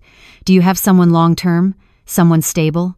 A face rose in my mind, Patricia Coleman, my college roommate. 50 years of friendship, 2 divorces, 1 retirement, and a spine made of steel. She'd been a family law attorney for decades before stepping away. Yes, I said. Patricia. Good, Claire replied. We'll name Patricia, and I'd like her to speak with my elder law partner as well. We want everything clean, clear, and defensible. She paused, then slid a final document forward. This is a declaration of competency, she said. It's not a magic shield, but it's powerful when paired with medical evidence. Once Dr. Kim signs, we'll have contemporaneous documentation. Then we add the neuropsych evaluation. I picked up the pen. My hand didn't tremble, but my heart did. Not from fear, from grief. Because signing those papers felt like admitting something I never wanted to admit, that my own daughter was willing to frame me as unstable to get what she wanted. Claire watched me sign the first page, then the second, then the third. You're doing the right thing, she said quietly. I don't feel right, I admitted. You feel pain, she corrected. That's different. When I finished, Claire gathered the papers into a folder and stood. One more thing, she said. If they file an emergency petition, they may try to serve you quickly. They may try to catch you alone and rattled. I won't be, I said, surprising myself with the certainty in my voice. Claire's expression softened. Good. But I want you to consider staying with someone for a few days. Not because you're hiding, but because it removes you from their ability to show up and intimidate you. It also gives us time to file countermeasures. I thought of my quiet house, my solitude, the way they counted on it. Then I thought of Patricia's fireplace in Portland, the warmth of an old friendship, the safety of being witnessed. I can do that, I said. Claire nodded. We'll plan it. For now, you go straight to Dr. Kim's office, get the letter, then you call me. I left her office with the folder tucked under my arm, feeling heavier and lighter at the same time. Heavier because the stakes were real now, lighter because I wasn't pretending anymore. In the elevator down to the lobby, I caught my reflection in the mirrored wall. A woman in a raincoat, eyes tired but alert, jaw set. 68. Widowed. Not confused. Not helpless. And no longer willing to let anyone, daughter, son-in-law, or a smug teenage girl with a phone erase me and call it love. Dr. Kim's office smelled like hand sanitizer and lavender air freshener, the same mix you find in nearly every clinic in America now sterile with a desperate attempt at comfort. I sat in the waiting room with a clipboard in my lap, filling out forms I've filled out 100 times before. My name, my date of birth, my medications, emergency contact. That last line made my pen pause. For years, the answer would have been Danielle without question, my only child, my next of kin. The person hospitals automatically call when they see a woman my age come through the doors. But next of kin does not always mean safe. I wrote Patricia Coleman. When the nurse called me back, she was kind in the brisk way healthcare workers are kind when they've seen too much pain to waste time. Blood pressure, pulse, temperature, weight, all normal, all mine. No confusion, no wandering, no forgetfulness. When Dr. Kim walked in, she looked exactly as she always had: calm eyes, practical haircut, the same steady energy that had grounded me through Leonard's final years. "Gloria," she said warmly, "it's good to see you. How are you holding up?" There was a kindness in her voice that made my throat tighten. Not pity, just recognition. "I need your help," I said, and I kept it direct because Dr. Kim respects truth more than performance. "My daughter and son-in-law have threatened to file for an emergency psychiatric evaluation. They're claiming I'm not thinking clearly because I've restricted their access to my finances." Dr. Kim's expression shifted. Not surprised, concerned, protective. "How long has this been going on?" she asked. "Years," I admitted. "The threats are new. The taking isn't." She sat down across from me, folded her hands, and studied my face the way doctors do when they're listening beyond your words. "Are you having memory problems?" she asked. "Any confusion? Difficulty managing daily tasks? Getting lost? Missing bills?" "No," I said firmly. "None. Any new medications? Changes in sleep or mood?" "I haven't slept well, but I know why. Stress, fear." Dr. Kim nodded. "Okay, we'll do a basic cognitive screen right now and I'll document what I observe. Then I'll write a letter stating you are oriented, coherent, and capable of making your own decisions. If you want, I can refer you for a full neuropsych evaluation as well. I already have one scheduled," I said, through my attorney. "Doctor." Kim's eyes narrowed slightly at the mention of attorneys, but not in disapproval, more in understanding that this had crossed from family mess into legal danger. "All right," she said. "Let's do this." The assessment took 15 minutes. Questions about the date, location, the president, repeating sequences of words, drawing a clock face. I answered without hesitation. I could have done it in my sleep. I have done more complex problem-solving with a patient's life hanging on my decisions. When it was over, Dr. Kim looked at me with a quiet steadiness. "Gloria," she said, "you are not impaired. You are not confused. You are under stress, and anyone would be, but your cognition is intact." Something inside me loosened. Not relief, exactly validation. Dr. Kim printed the letter, signed it, stamped it, and handed it to me like she was handing me armor. "If anyone shows up claiming they need to evaluate you," she added, voice firm, "you do not have to let them into your home. You have rights, and you call your attorney." "I will," I promised. As I left the clinic, the rain had eased into a fine mist. I sat in my car for a moment, letter in the passenger seat, and stared at the windshield. This was my life now. Not the quiet retirement I imagined with Leonard. Not peaceful afternoons with grandchildren and holiday baking, but a legal defense against the people who should have protected me, not hunted me. I called Claire from the parking lot. "I have the letter," I said. "Good," she replied immediately. We're filing it into your record. Gloria, I want you to leave town tonight. Tonight. My stomach dipped. Is it really that serious? Yes, Claire said. Evan threatened emergency action. Emergency petitions can move fast, and they love catching people alone and flustered. If you're with someone else, if you have a witness, it changes everything. I thought of my empty house. The way Danielle could arrive with Evan and a stranger in a white coat and a calm smile and turn my front porch into a courtroom. Okay, I said. I'll go. Portland? Claire asked. Yes, Patricia. Perfect, Claire replied. Keep your phone on. Forward every message. And Gloria, if they call, do not engage. Let them leave evidence. Evidence. That word again. The language of survival. I drove home and moved like I was preparing for a storm.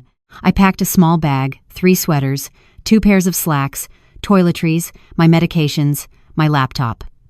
I slipped the folder with my documents into my bag like it was precious jewelry. I unplugged the Christmas lights Leonard had insisted we hang every year, even when Danielle rolled her eyes at them. I didn't want the house to look abandoned. I wanted it to look lived in, protected, watched. At 5:30 p.m., my phone started buzzing. Danielle. I didn't answer. A text appeared. Mom, please call me back. We need to talk. Then another. Evan is furious. This is getting out of hand. Then one more. Colder. If you don't fix this, you're going to regret it. I forwarded each message to Claire and turned my phone face down on the table. Around 7, I left. The drive to Portland was long and wet, headlights streaking across the highway, the world narrowed to lanes and taillights, and the steady rhythm of my own breathing. I felt strange leaving my home like I was the one in the wrong, like I was the one who should hide. But I reminded myself, this isn't hiding, this is strategy. Patricia's house was in a quiet neighborhood with tall evergreens and warm porch lights. When I pulled into her driveway, she was already standing at the door, robe tied tight, gray hair in a loose braid, face set with the kind of concern that doesn't soften into pity. She hugged me the moment I stepped inside. "Oh, Maggie," she murmured, using my old college nickname. "I knew something was wrong when you called." Her living room smelled like cedar and chamomile. A fire burned in the fireplace. The warmth hit my skin like permission to exhale. We sat with tea, real tea, not the kind you make in a hurry, and I told her everything. The airport, the boarding passes, Maya's smirk, Evan's threat, Danielle's performance of concern. Patricia listened without interrupting, her eyes sharp, her mouth pressed into a line. When I finished, she leaned back and let out a slow breath. "They're going to try to paint you as unstable," she said calmly. "That's the play. They'll say you're isolating, paranoid, making erratic financial decisions. Classic." My hands tightened around my mug. "Can they win?" Patricia shook her head. "Not if we're smart. And you already are. You have a long-term physician's letter. You have an attorney. You have documentation. Judges see right through this when the facts are clear. But what if they show up with someone?" I asked. "What if they push it through?" Patricia leaned forward, her voice low and fierce. "Then we fight it. And we don't fight it with emotion. We fight it with evidence, dates, words, paper trails. You're not a confused old woman, Gloria. You're a competent adult setting boundaries." Hearing someone say it out loud made something in my chest steady. My phone buzzed again on the coffee table. Patricia nodded toward it. "Listen to one," she said. "Not because you owe them, but because we need to understand the pattern." I hesitated, then tapped the latest voicemail. Danielle's voice came through, breathless and frantic. "Mom, please. This is ridiculous. You can't just disappear. You're my mother. You're all we have. Please call me back. We can fix this." "We can." Her voice cut off, replaced by a beep. Patricia gave me a look that was part sympathy, part disgust. "Love bombing," she said. "Next will be guilt, then rage, then a legal threat. It's a cycle." My stomach turned because she was right. The phone buzzed again. A text from Evan. "We will proceed with the evaluation if you don't respond." Patricia's face hardened. There it is. I stared at the message until the words blurred slightly. In the firelight, with Patricia sitting across from me like a steady wall, I realized something that made me both sad and strangely calm. They weren't calling because they missed me. They were calling because they missed access. And for the first time in my life, I was far enough away to hear that truth clearly. On the fourth morning in Portland, I woke up before Patricia did. The house was still, the kind of stillness that feels protective instead of lonely. Firewood sat stacked neatly beside the fireplace. A clock ticked on the wall with a steady rhythm, like a heartbeat you can trust. I sat at Patricia's kitchen table, wrapped in one of her heavy wool blankets, holding a mug of coffee I didn't really want, and watched the rain slide down the window. My phone lay face up beside the mug. 47 missed calls. Most from Danielle, a few from Evan, 2 from an unfamiliar number that I suspected was their attorney. I didn't return any of them. Patricia had been clear. Don't engage, let them leave evidence.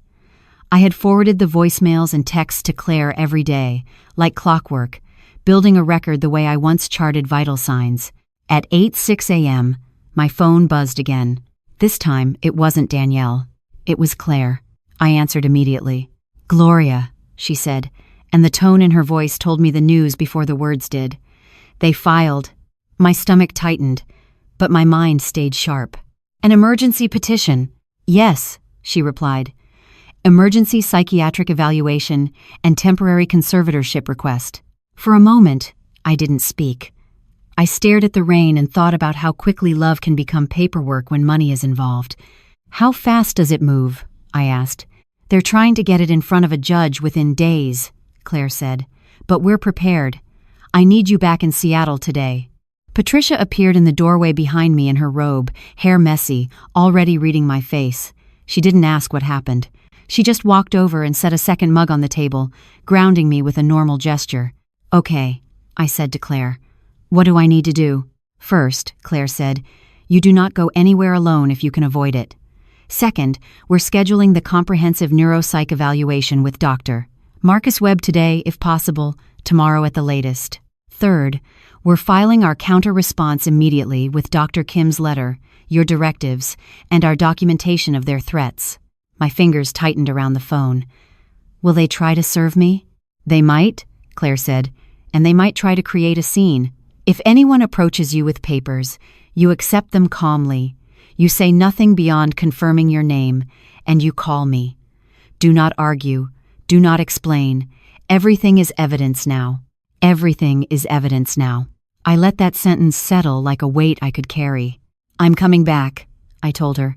"Good," Claire replied. "And Gloria, this filing gives us something too, because now we can request their financial records. If they're claiming concern while extracting funds, we will show it." A spark of something sharp flickered in my chest. Not revenge, not cruelty. Proof. "I want that," I said. "I know," Claire replied. "Drive safe. Call me when you cross back into Washington." I ended the call and sat very still. Patricia slid into the chair across from me, her eyes fierce. "They filed," she said, not asking. "Yes," I replied. My voice sounded steady. That surprised me. Patricia nodded once, like a judge accepting a case. "Good," she said. "Now they've exposed themselves." "How is that good?" I asked, though part of me already understood. "Because people who file emergency conservatorship petitions aren't doing it because they're patient," Patricia said. "They're doing it because they're desperate. Desperate people make mistakes, and judges notice urgency when it's fake." I swallowed. "I keep thinking about Noah," I admitted. "He doesn't understand any of this." Patricia's expression softened for half a second. "That's the cruelest part," she said. "They're using the children like shields. But you can't protect those kids by surrendering yourself." She reached across the table and covered my hand with hers. "Pack your things," she said. "I'm coming with you. You don't have to subscribe." "Yes," she interrupted, her voice firm. "I do. I've seen these cases. I know the language they'll use, and you shouldn't walk into that alone." My throat tightened. I blinked hard and looked away, pretending it was the coffee that stung my eyes. We left Portland before noon, my car loaded with my small bag and my document folder, Patricia's suitcase in the trunk beside it. The rain followed us north, turning the highway into a ribbon of gray. Patricia drove for the first stretch because she insisted I should conserve my energy. I sat in the passenger seat and watched the trees blur past, thinking about the word conservatorship like it was a disease. Conservatorship. It sounds like care. It sounds like protection. It sounds like someone building a fence around you to keep you safe. But what it really means, in the wrong hands, is control. The power to decide where you live, what you spend, what you sign, who you speak to. The power to erase you while you're still alive. Halfway to Seattle, my phone buzzed with a text from Danielle. "Mom, what are you doing? Why are you hiding? This isn't you. Call me now." Then another. Seconds later, colder. "If you don't cooperate, we'll have no choice. We're trying to help you." Patricia glanced at my phone and snorted softly. "Help," she muttered, always the prettiest lie. I didn't reply. I forwarded both messages to Claire. By late afternoon, we crossed back into Washington. The sky darkened early, winter pressing down. When Seattle's skyline appeared in the distance, I felt something like dread and something like relief. My city, my home, my battlefield, apparently. Patricia turned the wheel toward my neighborhood, but before we reached my street, I received another call, this time from an unknown number. I answered cautiously. "Miss Brooks," a man said, voice polished, professional. "This is Richard Klein with Klein & Associates. I represent your daughter and son-in-law." "Of course, I'm not speaking without my attorney," I said. There was a brief pause, then the man continued as if I hadn't spoken. "Your family is very concerned. They've filed a petition requesting an evaluation to ensure your safety. If you cooperate voluntarily, this can be resolved quietly." Quietly, like shame. "I will speak to my attorney," I repeated. "Goodbye." I ended the call, and my hands began to shake, not from fear, but from the weight of how far this had gone. Patricia reached over and squeezed my forearm. "Breathe," she said. "They want you rattled. Don't give them the satisfaction." When we pulled into my driveway, my porch light was on. The wreath still hung on the door, drooping slightly, as if even the greenery was tired. The house looked the same, but it didn't feel the same. Patricia got out first, scanning the street like a woman who had spent decades anticipating trouble. "All right," she said. "Inside. Lock the door. Then we call Claire." The moment I stepped into my living room, a wave of exhaustion hit me. Not physical exhaustion, soul exhaustion, the kind that comes from realizing your own child has chosen to stand on the other side of the line. I sat on the couch for a moment, letting the familiar smell of my home ground me. Furniture polish, old books, the faint trace of Leonard's cologne still trapped in the fibers of his armchair. Then my phone buzzed again. A notification from Claire. Court date set. February 15. My breath caught. A court date. A judge. A public record. Patricia leaned over my shoulder and read it. "They escalated," she said quietly. "And so will we," I replied, surprising myself with the steadiness in my voice. Because now, this wasn't just a family argument. This was a legal attack, and I was done pretending it was anything else.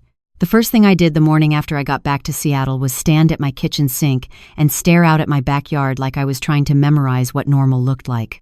The maple tree was bare, branches thin and restless in the wind. Leonard used to rake those leaves every fall with a stubborn pride, like the yard was proof that we'd made it. I used to complain about the mess, and he'd grin and say, "One day you'll miss having something to complain about." I missed him in a way that made my chest ache. But grief was not the only thing living in my house anymore. Fear had moved in too quiet, persistent, watching the front window. Patricia was already up, dressed and composed, hair braided neatly like she was going to court herself. She moved through my kitchen with the kind of calm that comes from knowing the rules of a system and refusing to be intimidated by it. "We don't spiral," she said as she poured coffee into 2 mugs. "We organize." I nodded. "We organize," I repeated, like a vow. At 9 sharp, Claire called. Her voice was crisp, fast, and focused. "Gloria, I got the petition. It's exactly what we expected, language about erratic decisions, paranoia, isolation, and sudden distrust of family." I felt my jaw tighten. "They're saying I'm isolating because I left town." "And we're going to explain why you left town," Claire replied immediately. "Because you were threatened. Because you needed safety.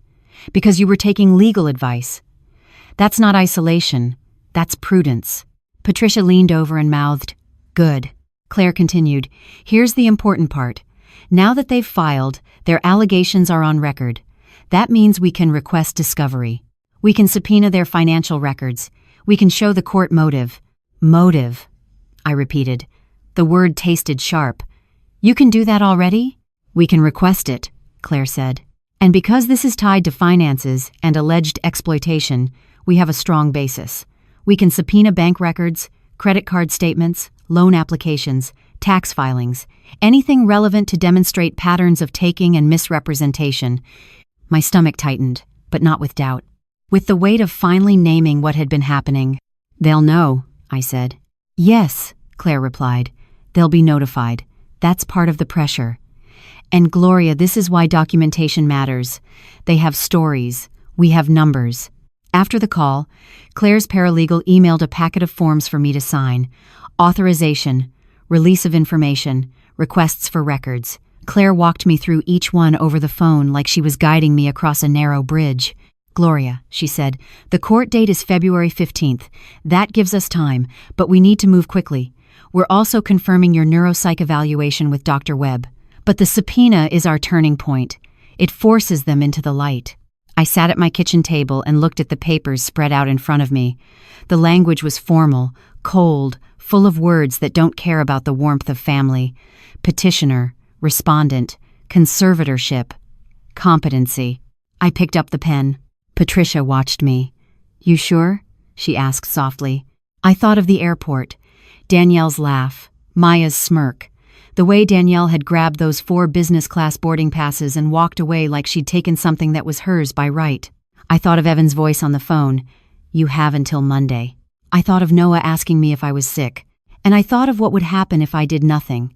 If I tried to preserve peace with surrender. If I let them label me unstable until a judge believed it. I'm sure, I said. I signed. Once, twice, again. With each signature, I felt the last threads of denial snap quietly inside me. There would be no going back to pretending. By noon, the paperwork was filed. 2 hours later, the first crack in their composure appeared. My phone buzzed with a text from Danielle. What did you do? I stared at the screen. Patricia read it over my shoulder and let out a humorless laugh. Oh, she knows, Patricia said. Good. I didn't reply. I forwarded it to Claire. Then another text arrived, longer this time. Mom, this is insane. Our attorney says you're trying to dig into our personal finances. That's disgusting. We've done nothing wrong. You're going to ruin us. Why are you doing this? Ruin us. Not, why are you hurt? Not, what can I do to fix what I did? Ruin us. I set the phone down, face up on the table, and watched it like a live wire. Patricia poured more coffee and sat across from me. You know what's coming next, she said. Guilt, I murmured. Then rage. And then they'll try to make you doubt yourself, Patricia added. They'll push the dementia narrative harder. They'll say you're being manipulated by me or Claire. They'll try to isolate you from allies while accusing you of isolating yourself. I swallowed. They already told Noah I might be sick. Patricia's eyes flashed. Of course they did, because if they poison the kids, they control the story. The afternoon passed in a strange kind of waiting. Not idle waiting, active waiting, the kind you do when you know a storm is coming and you've boarded the windows. I cleaned my kitchen. I vacuumed the living room. I wiped down surfaces that didn't need wiping. My hands needed something to do while my mind stayed sharp. At 4:30, the phone rang. Unknown number. I looked at Patricia. She nodded once. I answered. Hello. A man's voice, polished and practiced. Miss Brooks, this is Richard Klein again. I didn't speak. He continued anyway. Your recent actions, these subpoenas are escalating matters unnecessarily. Your daughter and son-in-law are prepared to pursue additional remedies if you continue harassing them. Harassing. As if protecting myself was a crime. I am not speaking without my attorney, I said. Of course, he replied smoothly. Then tell your attorney this. If you withdraw the subpoenas and restore access to the joint accounts, we can consider dropping the petition. Patricia's mouth tightened. She mouthed, Blackmail. I held the phone steady. No, I said simply. There was a beat of silence. Then the man's tone chilled. You should understand that court can be unpleasant, Miss Brooks. Public. Stressful. At your age. At my age, I cut in quietly. I've survived worse than a man with a law degree. Another pause. Then he sighed as if I were disappointing him. Very well. We'll see you in court. I ended the call and stared at my reflection in the dark phone screen. Public. Stressful. At your age. That was the threat now, not just control, but humiliation. They wanted to punish me with exposure, as if the truth being seen would shame me more than it would shame them. Patricia stood and walked to Leonard's old armchair, running her fingers lightly over the worn armrest. "They're counting on you being embarrassed," she said. "They're counting on you being too proud to let people know your daughter did this to you." I looked at the chair, at the indentation Leonard's body had left in the cushion, and felt a familiar ache. Leonard would have hated this, not because of the money, but because of the dishonor. He believed family should be a shelter, not a battlefield. "I'm not embarrassed anymore," I said, and realized it was true. "I'm furious." Patricia nodded, approving. "Good. Fury is clean when it's finally honest." That evening, Claire emailed me confirmation. Subpoenas served, requests sent, records pending. And with that, the chessboard shifted. They had filed their petition to take control of me. I had answered with paperwork that would expose them. The next move would be theirs. And people who are used to taking without consequences don't handle consequences gracefully. The subpoenas went out on a Wednesday. By Sunday morning, they came to my house dressed like forgiveness. I was in the backyard pruning the rose bushes Leonard planted the year Danielle got her first apartment. The roses were stubborn, even in winter brown stems, sharp thorns, a promise of bloom hidden in what looked dead. Seattle air was cold and wet, and my gardening gloves were damp at the fingertips. I liked that kind of honest discomfort. It made me feel grounded in my own body, not trapped in my own head. Patricia was inside making breakfast, humming softly to herself like she was trying to remind the house what peace sounded like. Then I heard the car pull up. I didn't need to turn around. The way tires sounded on wet pavement, the weight of the engine, the pause before the doors opened, I recognized it. The Morrison family traveled like they expected to be seen. Patricia appeared at the back door, her face serious. "Gloria," she said quietly, "they're here. All of them." My hand tightened around the pruning shears. I clipped one stem too hard and winced as a thorn snagged my glove. Through the fence slats, I saw them on the sidewalk. Danielle, Evan, Maya, and Noah. They were dressed as if for church again, coats buttoned, hair perfect, faces composed. Noah held a bouquet of flowers, a larger one than last time, as if bigger petals could erase bigger sins. Danielle's smile was already in place. Maya was staring at her phone, thumbs moving fast, but she kept glancing up, like she wanted to record the moment I broke. Evan's hands were in his pockets, shoulders squared. He looked confident, the way men do when they believe the law is just another tool they know how to use. Patricia watched me carefully. "You want me to send them away?" she asked. I should have said yes. I should have protected my home, my nerves, my dignity. But something in me wanted to see the performance up close. To watch how they'd try to rewrite the story now that they knew they were being watched by the court. "No," I said, removing my gloves. "Let them come in. But you stay right beside me." Patricia nodded once. "Always." I walked around to the front door with dirt still under my nails. I didn't change. I didn't freshen up. I didn't dress for their comfort. If they wanted to judge me, they could judge the truth. When I opened the door, Danielle stepped forward first. "Mom," she said brightly, voice sweet as syrup. "You're home. We've been so worried." "Worried. Again. Always worried when the money stops moving." She nudged Noah forward. "Grandma," Noah said softly, holding out the bouquet. "We miss you." My heart squeezed, because children say what they're told to say and mean it with their whole hearts anyway. I took the flowers and kissed his forehead. "Thank you, baby," I murmured. "These are beautiful." Danielle beamed as if this was proof I could be managed back into place. "See?" she said, turning slightly toward Evan. "We can fix this." Maya's eyes flicked to the flowers, then to my hands. Her mouth curled. "Gardening," she muttered, not quite under her breath. Very on brand. Patricia's presence beside me felt like a solid wall. Danielle noticed her then. Her smile faltered. "Who's this?" she asked, still polite but edged. "Patricia Coleman," I said calmly. "An old friend." Danielle's eyebrows rose in a way that tried to look casual. "How nice," she said, but her eyes sharpened. "So, Mom, can we come in and talk, like a family?" I stepped back and let them enter, but I didn't step aside like a servant. I held my ground as they moved past me. Evan walked straight to Leonard's armchair again and sat down without asking, as if he was determined to claim that space. Danielle perched on the couch, pulling Maya close beside her. Noah stood near the coffee table, clutching his empty hands, looking between faces as if he sensed the air was poisonous. Patricia remained standing next to me. I stayed standing too. Danielle clasped her hands in her lap and sighed dramatically. "Mom, this court thing is getting out of control," she began. "We wanted to come before it went any further." "It already went further," I said quietly. "You filed." Danielle's eyes flashed. "We didn't want to," she insisted. "But you left us no choice." No choice. That phrase again, like their cruelty was an obligation I'd forced on them. Evan leaned forward, resting his elbows on his knees. "Mrs. Brooks," he said, voice calm and controlled, "we're here in good faith." Patricia's mouth twitched at the phrase, but she didn't speak yet. Danielle continued, her voice shifting into something rehearsed. "We're not actually trying to have you declared incompetent," she said quickly, as if she could erase the legal filing with a sentence. "That was just our attorney being overzealous. We told him to slow down." I looked at her. "Did you?" Danielle hesitated. "Yes. We just want to resolve this privately. No lawyers, no subpoenas, no digging into our finances."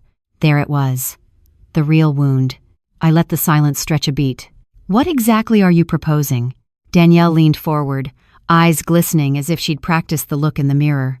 "We want you to drop all these financial changes," she said. "Put things back the way they were. Reopen the joint access. Cancel the subpoenas. And then we can just move on. We can be a family again." A family again. As if family was a switch she could flip back on when she needed something. "And the money you owe me?" I asked. Danielle's face tightened. "Mom, we've been over this. You gave that willingly." "Willingly," I repeated, voice soft. "With repayment promised." Over and over. Evan's jaw clenched. "That's a matter of interpretation," he said. Patricia finally spoke, calm as a knife. "It's not interpretation when there are emails that say, 'We'll pay you back.'" Danielle's head snapped toward her. "Excuse me?" she hissed. "This is a family matter." Patricia held Danielle's gaze. "I'm a retired family law attorney," she said evenly, "and I'm a witness to this conversation." The temperature in the room dropped 10 degrees. Evan's eyes narrowed. A flicker of panic crossed his face before he controlled it. Maya sat up straighter, suddenly alert for the first time. Danielle turned back to me, voice rising. "Mom, are you seriously letting some stranger poison you against your own family?" Patricia didn't flinch. 50 years of friendship isn't a stranger," she said. Danielle ignored that and looked at me with pleading fury. "We're your blood," she insisted. "Your daughter, your grandchildren. Doesn't that mean anything to you?" "It means everything," I said quietly. "That's why it hurts that you treat me like a resource instead of a person." Maya scoffed. "Here we go," she muttered. I looked at her. "Maya," I said calmly, "do you remember what you said at the airport?" She blinked, then smirked. "I don't know. Something. People say things." "You said business class wasn't my vibe," I replied. "You said it in front of strangers while your mother laughed."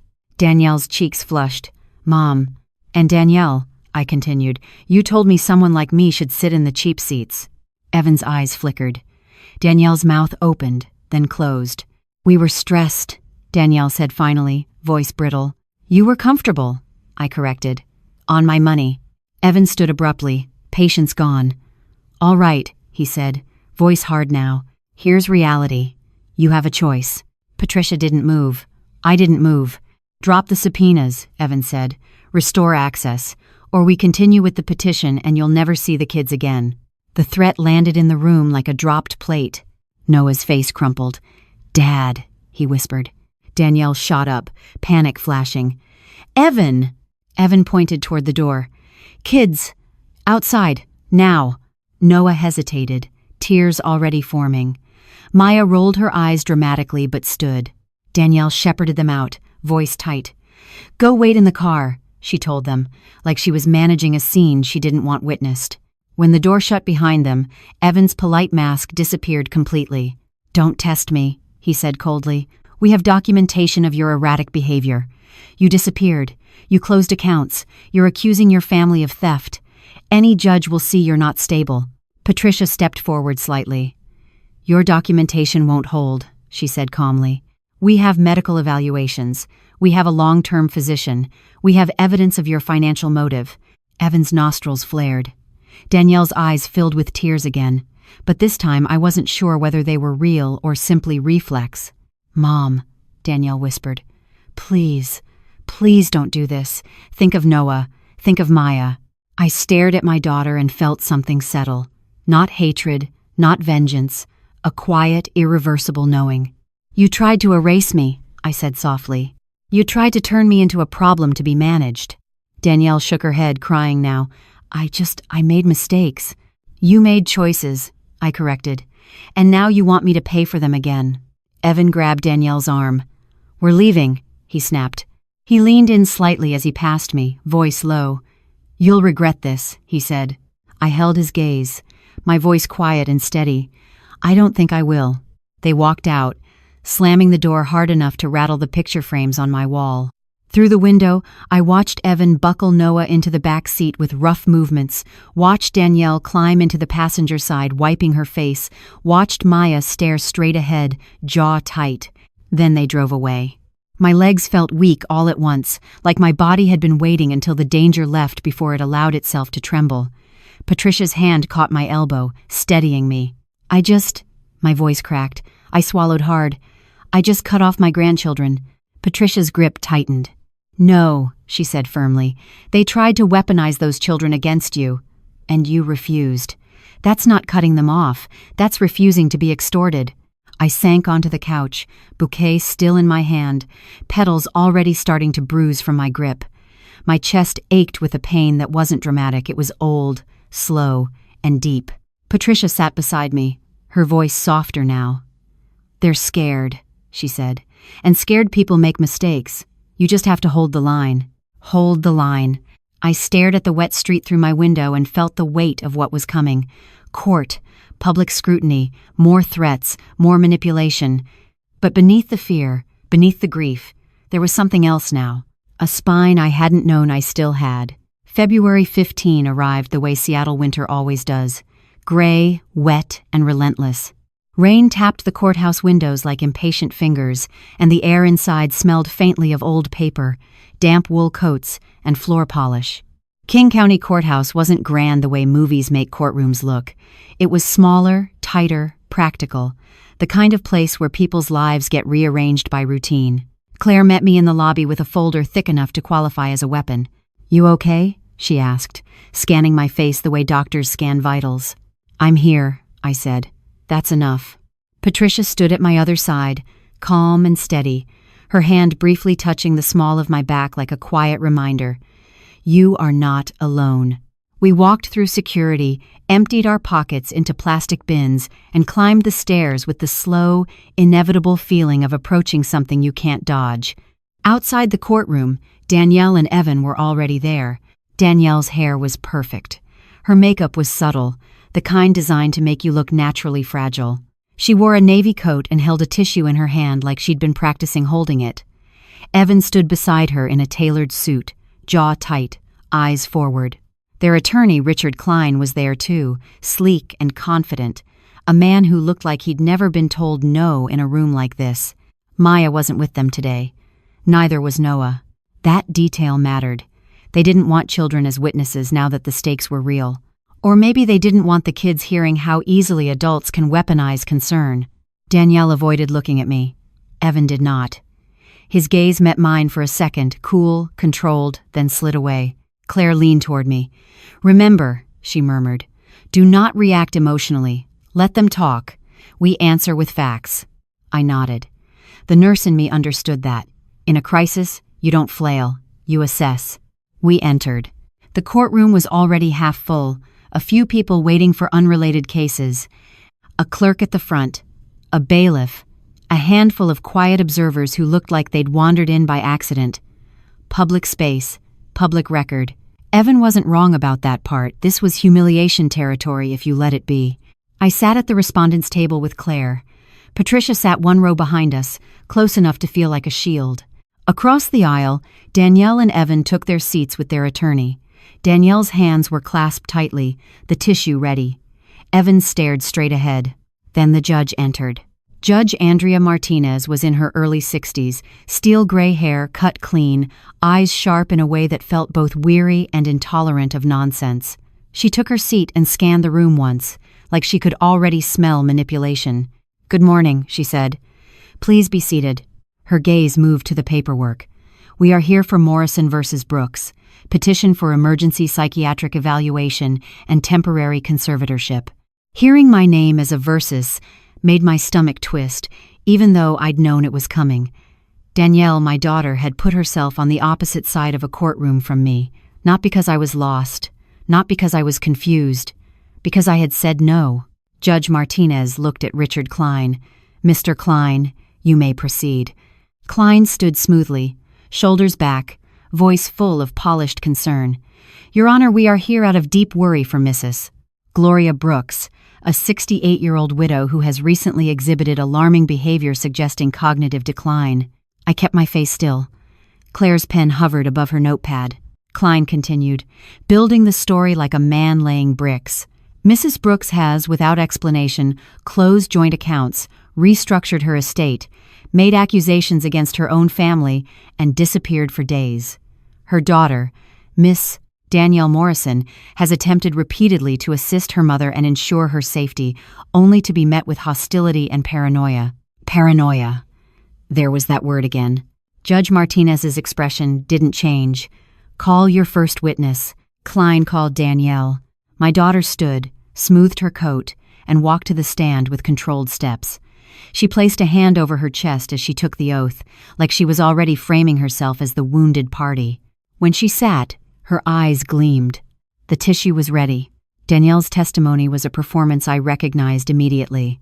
It was the same tone she used when she wanted me to give in, soft, fragile, pleading, except now it was aimed at a judge. "My mother has always been so generous," Danielle began, voice trembling. "After my father died, I worried about her being alone. I tried to stay close. I helped her manage finances to keep her safe, but lately she's been different." She paused, dabbing at her eyes. "She's accusing us of exploiting her. She thinks we're stealing. But she gave freely because she loves us. Now she's shut us out, and we're terrified she isn't mentally competent to understand what she's doing." Klein nodded sympathetically. "Can you give examples of erratic behavior?" "Yes," Danielle said quickly. "She disappeared without telling anyone. She closed accounts suddenly. She's making drastic decisions without family input, and she keeps bringing up weird things, like an argument at the airport. She's obsessed with it. Obsessed." I stared at Danielle and felt something in my chest go numb. The airport argument hadn't been a misunderstanding. It had been a moment of truth. Judge Martinez looked down at her notes. "Miss Morrison, you believe your mother needs an evaluation?" "Yes," Danielle whispered, letting her voice crack. "I love her. I just want her protected." Protected, the word again, always wrapped around a knife. Klein sat down. No further questions. Now it was Claire's turn. She stood with quiet confidence, not dramatic, not loud, just steady. "Miss Morrison," Claire began, "you testified that your mother gave freely, correct?" "Yes," Danielle said, eyes flicking toward Evan. "Is it true that on December 18th you emailed your mother requesting money for plane tickets?" Danielle blinked. I don't remember the exact date." Claire lifted a printed email. "Would it refresh your memory if I read it?" Klein rose. "Objection." Judge Martinez held up a hand. "Overruled. Proceed." Claire read evenly, without embellishment. "Mom, Evan's reimbursement fell through. Can you help us out? We'll pay you back in January. I promise." The air in the room shifted. Danielle's face paled. That was just a promise," Claire finished. "Miss Morrison, did you repay her in January?" Danielle's mouth opened, then closed. We had a lot going on." "That is not an answer," Claire said calmly. "Did you repay her?" "No," Danielle whispered. Claire nodded, as if she expected that. "Over the last 24 months, how much money did your mother transfer to you?" Danielle's eyes darted toward Klein. "I don't know." Claire placed a highlighted statement on the evidence table. "According to bank records, the total is $196,400. How much of that was repaid?" Danielle's voice barely carried. None. Claire let the silence do its work. So you asked for large sums, promised repayment repeatedly, repaid nothing, and now you are asking this court to declare your mother incompetent because she restricted your access to her finances. Klein stood. Objection argumentative. Judge Martinez's gaze sharpened. Sustained in form. Miss Patterson, rephrase. Claire didn't flinch. Miss Morrison, when your mother restricted access to her accounts, did you immediately accuse her of being mentally unwell? Danielle swallowed. We were concerned. Concerned enough to threaten court action? Danielle's eyes filled again. We were trying to help her. Claire tilted her head slightly. Were you trying to help her when you told her she should sit in the cheap seats? Danielle froze. Klein shot up. Objection. Relevance. Claire's voice stayed calm. Motive, Your Honor. Miss Morrison has presented herself as a caring daughter. I am establishing a pattern of disrespect and exploitation. Judge Martinez considered for a heartbeat. I'll allow it. Answer the question, Miss Morrison. Danielle's throat worked. I didn't say it like that. Claire didn't raise her voice. She didn't need to. Did your mother pay for your family's business class tickets? Danielle hesitated. She helped. Did she pay for them? Yes, Danielle admitted. And did you tell her you didn't want her sitting with you? Danielle's eyes flashed with humiliation. It was awkward. The cabin is small. Judge Martinez's expression tightened in a way that made my stomach unclench slightly. A judge doesn't like cruelty dressed up as practicality. Claire nodded once. No further questions. Klein's face had changed. The confidence was still there, but something beneath it had cracked. Danielle's shoulders shook. Evan's jaw was clenched so hard it looked painful. Klein called Evan next, hoping, I think, that logic and a steady male voice would restore control. Evan took the oath without a tremor. Klein guided him gently. Mr. Morrison, you and your wife are concerned about Mrs. Brooks' recent decisions? Yes, Evan said smoothly. She's making impulsive changes. It's not like her. And you believe this warrants evaluation? We believe it warrants protection, Evan said, using the word like a shield. Then Claire stood. Mr. Morrison, she began, what is your annual income? Evan blinked, irritation flickering. That's not relevant. It's relevant to motive, Claire said, calm as ever. Answer the question. Judge Martinez leaned forward. Answer. Evan's face tightened. Approximately $280,000. And on that income, Claire asked, you required Mrs. Brooks to fund plane tickets, tuition-related expenses, home repairs, and other costs totaling nearly $200,000 while repaying none of it. Correct? Evan's composure cracked slightly. Seattle is expensive. Life is... Did you threaten Mrs. Brooks that she would not see her grandchildren unless she restored your access to her accounts? Claire asked. Klein rose. Objection. Judge Martinez's voice cut through. Answer the question, Mr. Morrison. Evan's face flushed. I said something in frustration. Yes or no? Judge Martinez pressed. Evan's jaw tightened. Yes. A low murmur moved through the room. Claire sat down. Then, she presented the medical evidence. Dr. Kim's letter, the scheduled neuropsych evaluation, and documentation of my cognitive clarity. She entered my written notes with dates. She presented the paper trail emails, texts, repeated promises to repay. And as each piece of evidence landed, Danielle's story began to crumble not because Claire attacked her, but because the facts were too heavy to lift. Judge Martinez didn't leave the bench to deliberate. She looked down at the petition again, then up at Danielle and Evan. I have heard enough, she said, voice firm, clipped. The petition for emergency psychiatric evaluation and temporary conservatorship is denied. Danielle let out a sound somewhere between a sob and a gasp. Judge Martinez continued, her eyes hard now. Mrs. Brooks is clearly of sound mind. She has every right to manage her own finances and restructure her estate. Furthermore, this court is deeply troubled by what appears to be a pattern of financial exploitation. She looked directly at Danielle. Miss Morrison, you should be ashamed. Then at Evan. Mr. Morrison, you as well. Evan stared straight ahead, face stone.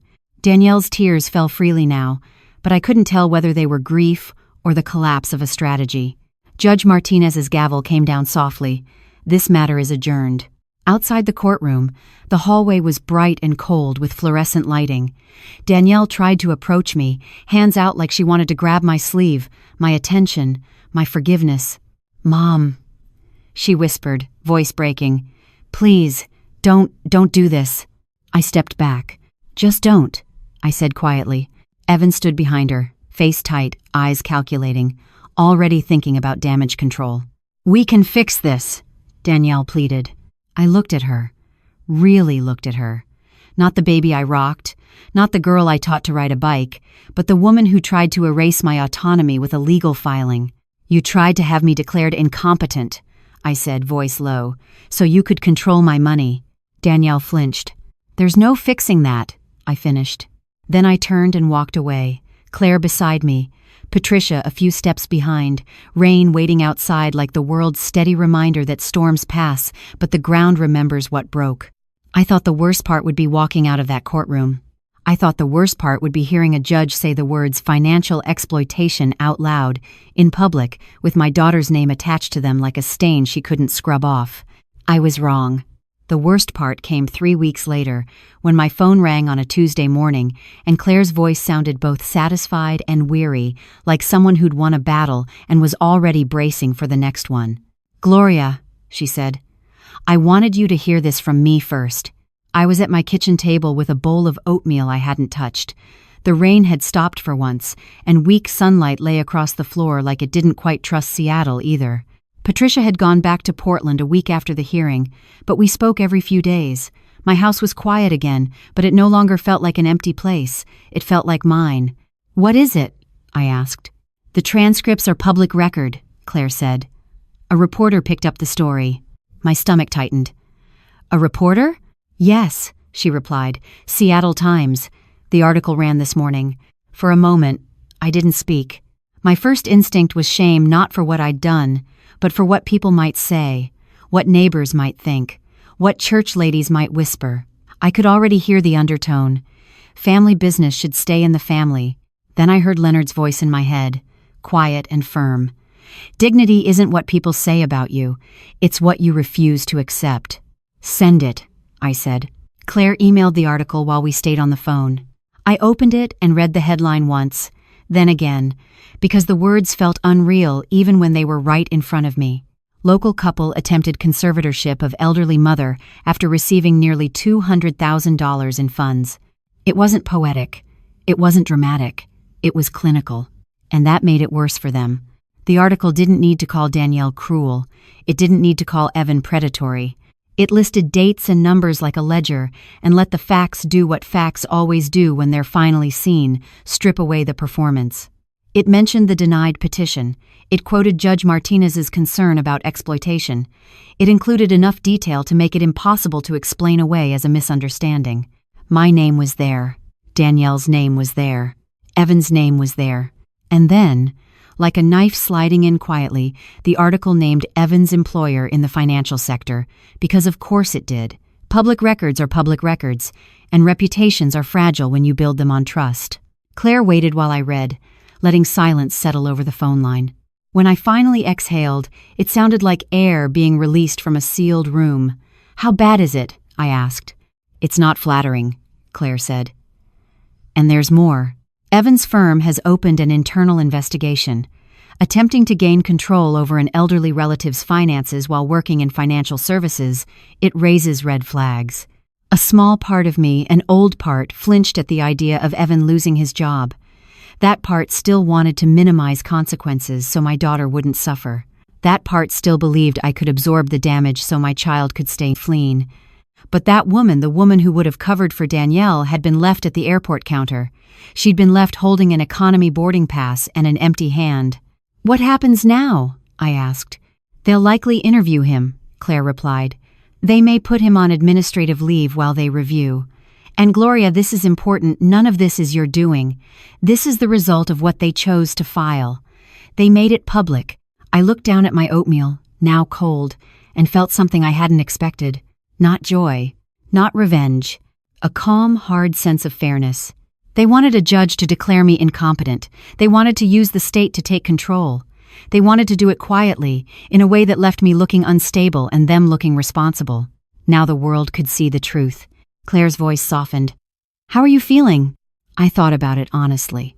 I thought about the way my chest had loosened since the hearing, the way I slept more deeply, the way my mornings belonged to me again. I thought about Noah's small wave on the plane and the ache of missing him. I thought about Maya's smirk and the way a teenager can be trained into cruelty by watching adults get rewarded for it. "I feel exposed," I admitted, "but I also feel free." "That makes sense," Claire said.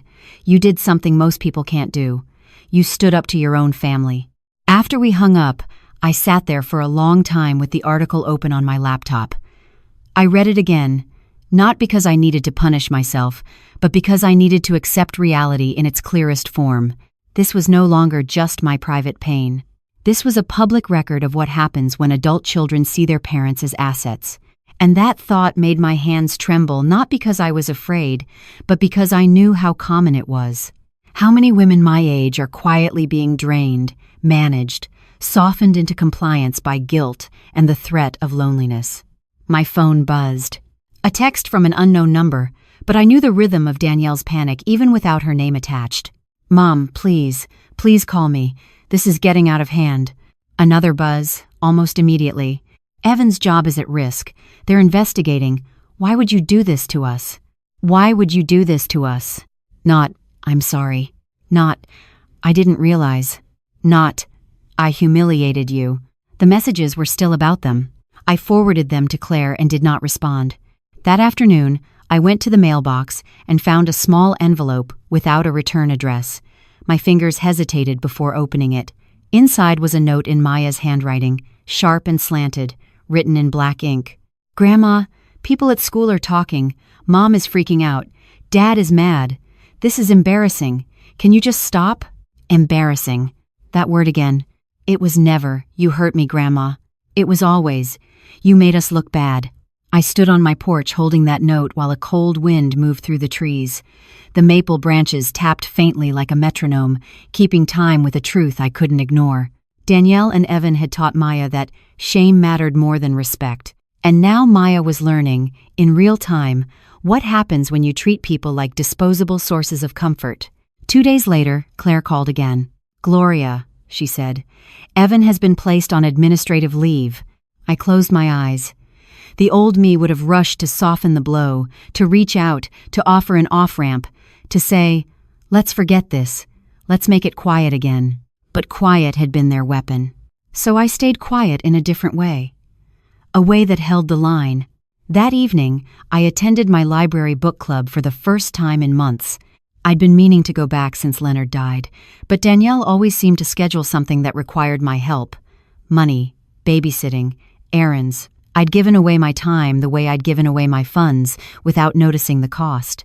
The book club was small, mostly women in their 50s and 60s, a few widows, a few divorced, all of them carrying some kind of story behind their eyes. They welcomed me with warm smiles and familiar questions. "How have you been? Where have you been hiding?" I almost laughed at that word. Hiding. No, I thought. I haven't been hiding. I've been fighting for my name. When I walked home under streetlights, the air felt colder, but my shoulders felt lighter. My life was no longer arranged around my daughter's demands. It was arranged around my own dignity. And somewhere out there, Danielle was learning what I had learned too late. You can't take a person's respect, spend it like money, and still expect them to protect you when the bill comes due. The first time I felt the full weight of what had happened, it wasn't in a courtroom or in a headline. It was in the grocery store. I was reaching for a carton of eggs cage-free, because Leonard always insisted, and I heard my name said softly behind me. "Gloria?" I turned and saw Marlene Wilcox from church, her gray curls tucked under a knitted hat, her eyes wide with that particular mix of concern and curiosity people wear when they've read something personal about you in print. For a second, my stomach tightened. The old reflex brace, explain, smooth over rose in me like it always had. Then I remembered. I hadn't done anything shameful. They had. "Yes," I said, steady. "Hi, Marlene." She stepped closer and lowered her voice, glancing around as if the dairy aisle might be listening. "Honey, I saw the article." I nodded. I figured people would. Marlene's mouth pressed into a line. "I'm so sorry," she said, and her tone surprised me because it wasn't judgment, it was recognition. My sister went through something similar with her son. Not court, thank God, but money, pressure, threats. It's ugly. Ugly. That was the right word. I exhaled slowly and felt something loosen in my chest. It is, I agreed. And I didn't think it would ever be my story. Marlene reached out and squeezed my hand quick and firm. You did the right thing, she whispered. Don't let anyone tell you different. I went home with my groceries and sat at my kitchen table for a long time, staring at the receipt. Eggs, bread, apples, ordinary life. It felt strange that everything could look so normal while my family's life was collapsing under the weight of their own choices. The collapse didn't come all at once. It came like cracks spreading through glass, quiet at first, then impossible to ignore. 2 days after the church lady in the grocery store, Claire called. Gloria, she said, I wanted to update you. Evan's employer extended the investigation. They've asked for documentation. They're concerned about ethics. Will he be fired? I asked, and the question tasted bitter. I can't predict that, Claire replied. But he's on leave, and that alone is significant in his industry. After we hung up, my phone buzzed with a call I didn't answer. Danielle. A text appeared seconds later. Mom, please. Evan might lose his job. This has gone too far. Gone too far. As if the line was drawn only when consequences reached them. I didn't respond. I forwarded it to Claire, and then I sat back in my chair and let myself feel what I'd been avoiding. Grief. Not grief for Evan's job. Grief for the daughter I thought I had. The daughter who would have called me to say, Mom, I'm sorry I hurt you. I didn't realize how far we'd gone. I'm ashamed. That daughter didn't exist. The next call came from an unfamiliar number late one evening. I almost didn't pick up, but something in me, a small, stubborn part, wanted to hear a child's voice. Grandma? Noah whispered. My heart clenched so hard I had to grip the edge of the counter. Noah? Baby, where are you? I'm in my room, he said. Mom doesn't know I'm calling. I swallowed, keeping my voice calm and warm. Are you okay? There was a pause. I heard the faint sound of a TV in the background, the murmur of adult voices, sharp, tense. Dad's mad a lot, Noah said softly. Mom cries. I closed my eyes. I'm sorry, sweetheart. They said it's your fault, he whispered. The words landed like a bruise. Not because I believed them, because I could hear how they were shaping him with blame. Listen to me, I said gently. Your parents made choices. Adults sometimes make bad choices. That doesn't make it your fault. And it doesn't mean I don't love you. Noah sniffed. Can I still see you? My throat tightened. I wanted to say yes so badly it hurt. I wanted to promise him I'd be there tomorrow with cookies and a warm hug and the kind of safety children should have. But promises were dangerous now. They could be twisted, used, weaponized. We'll figure it out, I said softly. Okay? You and me. We'll figure it out. He breathed out, small and shaky. Okay. Then his voice dropped even lower. Grandma, Maya said, you're ruining our life. I had to choose my words carefully. Maya is angry, I said. And when people are angry, they say things to hurt. That doesn't mean they're right. Noah was quiet for a moment. Then, I miss you. I miss you too, I whispered. More than you know. The line clicked. He'd hung up quickly, probably because a footstep sounded in the hall. I stood in my kitchen with the phone in my hand and let that ache bloom deep and slow. It was one thing to hold a boundary against adults. It was another to hold it when children were caught in the middle. That night I didn't sleep. I sat in Leonard's armchair, my chair now, and stared at the dark living room, thinking about how often women my age are told to swallow pain for the sake of family harmony. How often we're expected to be the soft place everyone lands, even when landing breaks our bones. 2 weeks later, the next fracture came. It arrived in the form of a message from a mutual acquaintance, someone Danielle used to call a friend, someone whose name I recognized from baby showers and graduation parties. I didn't ask for this information. It found me anyway, the way gossip always does when it's wearing the mask of concern. Evan had been quietly asked to resign. Not officially fired, not publicly terminated, resign, the corporate version of being pushed off a cliff with a polite handshake. His firm cited reputational risk in the kind of language that makes everything sound tidy while a life unravels behind it. A week after that, Danielle's social media went silent. Her glossy photos disappeared, her comments turned off. The last thing she posted was a quote with no context: "New beginnings aren't always pretty." Then nothing. The final proof of the fall came in a small, humiliating way that only people who live for status truly feel. Their country club membership was revoked. I heard it through Marlene again, who didn't sound gleeful, just sober. "They don't like scandal," she said. "They don't like reminders that money has consequences." I should have felt satisfied. I didn't. What I felt was quiet, a silence inside me where guilt used to live. Because guilt only thrives when you believe you've done something wrong. And I hadn't. I had simply stopped funding disrespect. In early April, another call came, this time from Maya. I stared at her name on my phone for a long moment before answering. My pulse thudded once, heavy. "Hello?" I said. Her voice was sharp, brittle. "Are you happy now?" I pictured her in her bedroom, phone held like a weapon, face lit by the glow of her own reflection. "Happy isn't the word," I replied. She scoffed. "Dad lost his job. We might have to move. People at school know. They're calling my mom a gold digger." Her voice cracked on the last word, and for a split second she sounded younger than 15. "It's humiliating." There it was again. Humiliation, always centered on them. "Maya," I said quietly, "you humiliated me at the airport, in front of strangers, while your mother laughed." She went silent. I continued, voice steady. "You don't get to treat people like something you're embarrassed by and then demand they protect you from embarrassment." Her breathing hitched. "I was just joking." "No," I said. "You were practicing cruelty because you thought it made you powerful." Her voice sharpened again, defensive. "You don't understand how it is. People judge." "I understand judgment," I replied, and my tone was calm but firm. "I've lived in a body people judged before I even opened my mouth. I learned early that dignity isn't something you beg for, it's something you enforce." She didn't respond. I heard a muffled sound on her end, maybe her hand covering her mouth, maybe her phone shifting. I could almost imagine her face tightening, the way teenagers react when they're confronted with truth they can't swipe away.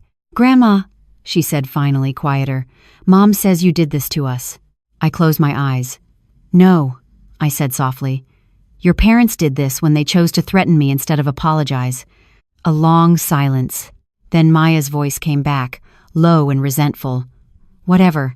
She hung up. I sat there with the phone in my hand, not angry, not shocked, just aware. Awareness was the new theme of my life. Awareness of patterns, of motives, of what people really mean when they say family. That evening, I went for a walk in my neighborhood. The air was chilly, but the cherry blossoms were starting to bud. I passed houses with warm lights and curtains drawn, families inside living their ordinary lives. I used to believe ordinary was guaranteed if you did everything right.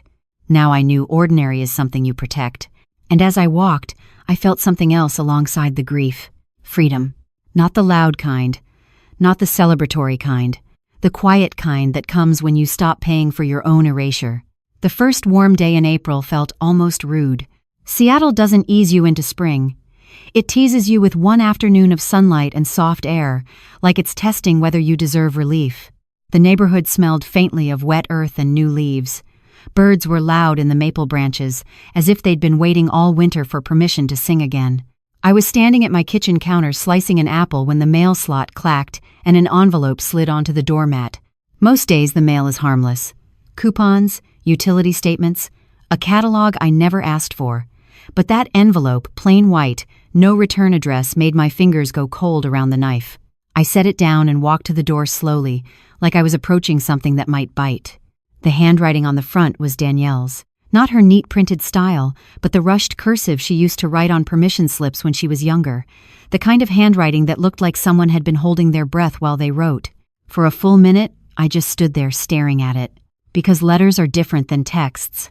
A text can be fired off in anger, deleted, rewritten. A letter requires time. It requires silence. It requires sitting with your own words long enough to commit them to paper. And I didn't know if I was ready to hear my daughter's words without the buffer of distance. I carried the envelope to the kitchen table and sat down. The sunlight on the wood looked soft and innocent, like it didn't know the kind of things people do to each other in private. My hands hovered over the flap, then I opened it.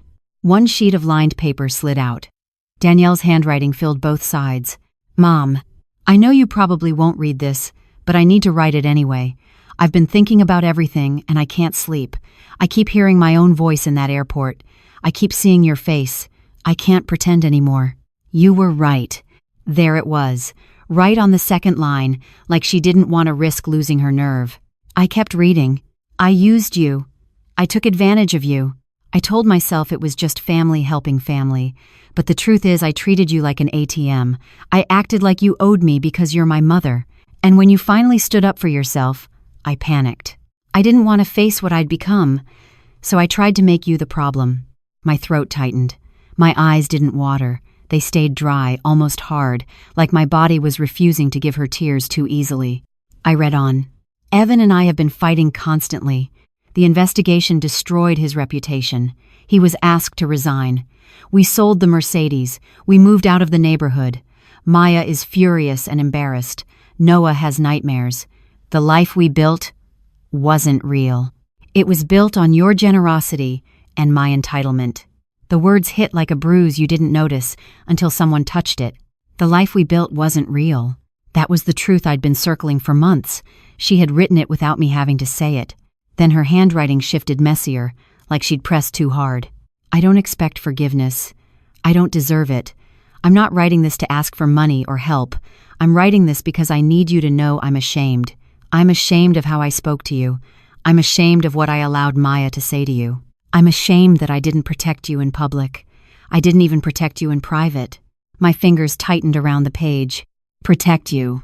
That word again. But this time it wasn't being used like a leash. It was being used like a confession. I kept reading. I've started working. A real job. Reception at a dental office. It's not glamorous, but it's honest.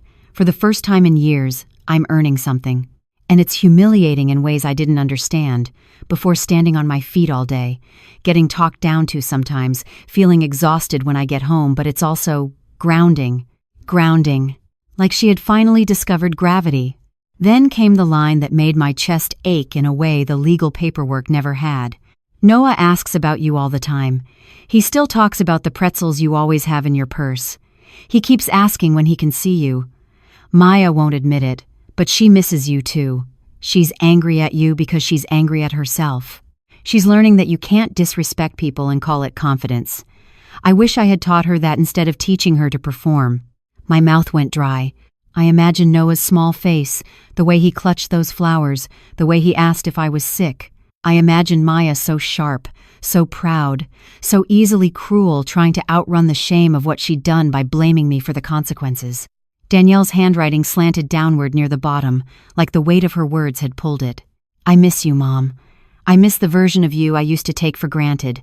I miss knowing you were there whenever I called. I know I broke that. I know I can't demand it back. But I want you to know I'm trying to be better. Not so you'll rescue us, so I don't become that person again. If you never speak to me again, I understand. If you do, I will accept whatever boundaries you set. I don't get to negotiate your dignity anymore. I'm sorry. Truly. Deeply. I'm sorry. Danielle. I read the letter once, then again. Then a third time, slower, letting each sentence land without rushing to a verdict. And the strangest part was this. I believed she meant it, not because she was suddenly a different person, but because life had finally forced her to see herself without the filter of comfort. Consequences have a way of stripping lies down to bone. I set the letter on the table and stared at it. A different version of me, an older version, the version that always reached first, would have grabbed a pen immediately, would have called her, would have rushed to soothe, to reconnect, to fix. But I didn't. Because there was still a line. There was still the memory of her in my living room, crying while Evan threatened me. There was still the image of her grabbing those 4 business-class boarding passes and walking away while my hand hovered empty over the counter. There was still Noah's voice asking if I was sick because his mother needed him to believe it. Apology doesn't erase harm. It only acknowledges it. I folded the letter carefully and slid it into the drawer beside my kitchen phone, the one Leonard used to answer with, "Hello, Brooks residents," like he was proud of our ordinary life. I sat there for a long time after that, hands resting on the table, breathing in the quiet. Outside, the birds kept singing like nothing had happened. And maybe that was the point. Life continues. Seasons turn. People face what they avoided. But forgiveness, real forgiveness, doesn't come on demand. It comes on terms that protect what's left of your heart. That evening, Patricia called. "How are you holding up?" she asked. "I got a letter," I said. There was a pause. "From Danielle?" "Yes." "And?" Patricia's voice was gentle but alert, like she was listening for danger. I looked at the drawer. "She apologized," I said quietly. "For real." Patricia exhaled softly. "And what do you feel?" I thought about it. I thought about the ache and the relief and the steady calm underneath it all. "I feel sad," I admitted. "And I feel proud of myself for not running back to the fire just because it looks smaller now." Patricia's voice warmed. "That's growth, Gloria." After we hung up, I made myself dinner simple, quiet, mine. I ate at the table alone and didn't feel pathetic. I felt peaceful. Before bed, I opened the drawer once more and looked at Danielle's letter. I didn't take it out. I didn't reread it. I just let it sit there, exactly where it belonged for now, acknowledged, contained, not in control of me. Because healing isn't loud. Sometimes it's just a woman in a quiet house, choosing to keep her dignity even when her heart still hurts. I was halfway through folding a load of laundry when the doorbell rang. It wasn't the polite, familiar ring of a neighbor dropping off mail. It was quick, 2 presses close together like someone had walked up my porch steps with a decision in their chest and didn't want to lose momentum. I set the towel down, wiped my hands on my jeans, and walked to the front door. Through the peephole, I saw a girl standing with her shoulders slightly hunched against the cold. She wore a school backpack and a black puffer jacket that looked too thin for Seattle wind. Her hair was pulled back, no glossy waves, no dramatic makeup. She looked taller than I remembered, her face sharper around the jaw as if adolescence had carved her into someone new. Maya, my granddaughter.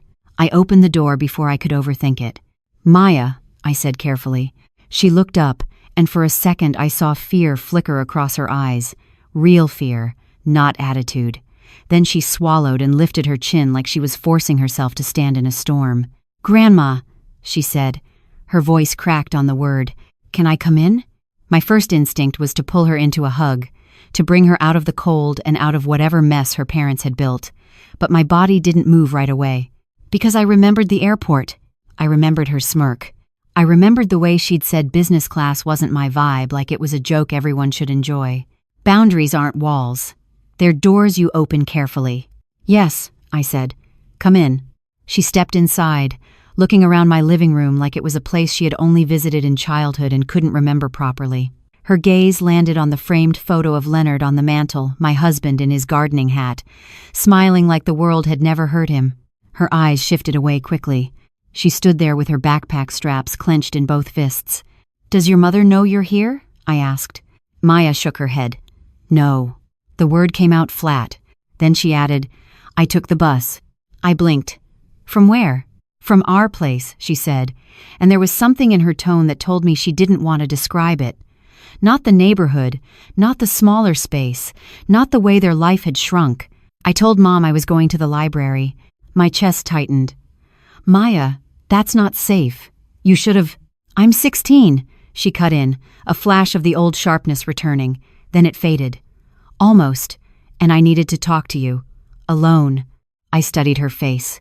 No smirk, no performative confidence, just a teenage girl trying to hold herself together. "All right," I said quietly. "Sit down."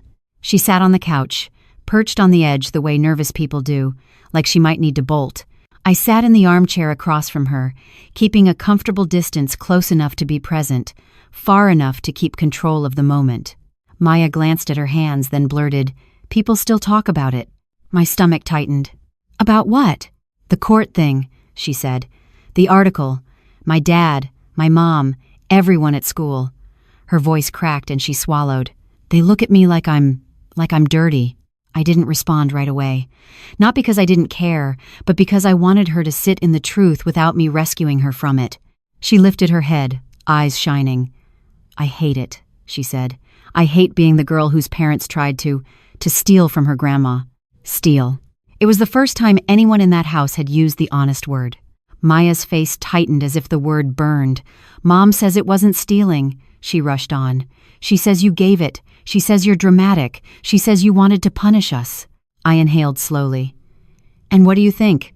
I asked. Maya's mouth opened, then closed. She looked away, then back at me, and I saw something in her eyes that wasn't anger. It was confusion, shame, a crack in the armor.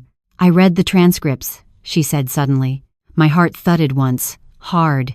You did? She nodded quickly, like she was bracing for me to yell. They're online. People sent them around. Screenshots. My friend's mom, she works in law, she told her mom, and then everyone knew. Her cheeks flushed. I read what you said. I read what my mom said. I read what my dad said. She swallowed again. I didn't know you paid for the tickets. The silence stretched. In that quiet, I heard the crackle of the heater kicking on, the faint hum of my refrigerator, the ordinary sounds of a home that had outlasted betrayal. Maya's voice dropped. I thought you were just... I don't know. I thought you were trying to make yourself feel important, like you wanted attention. I held her gaze.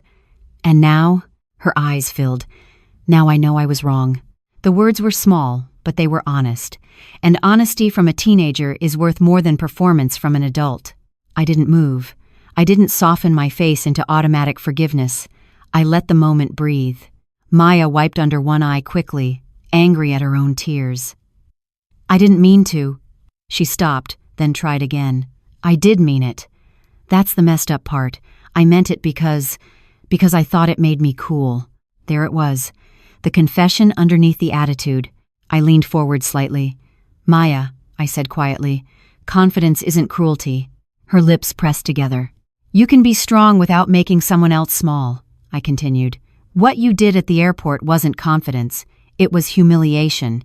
And you chose to do it in front of strangers because you wanted an audience. Maya flinched like I'd slapped her. Her eyes flashed.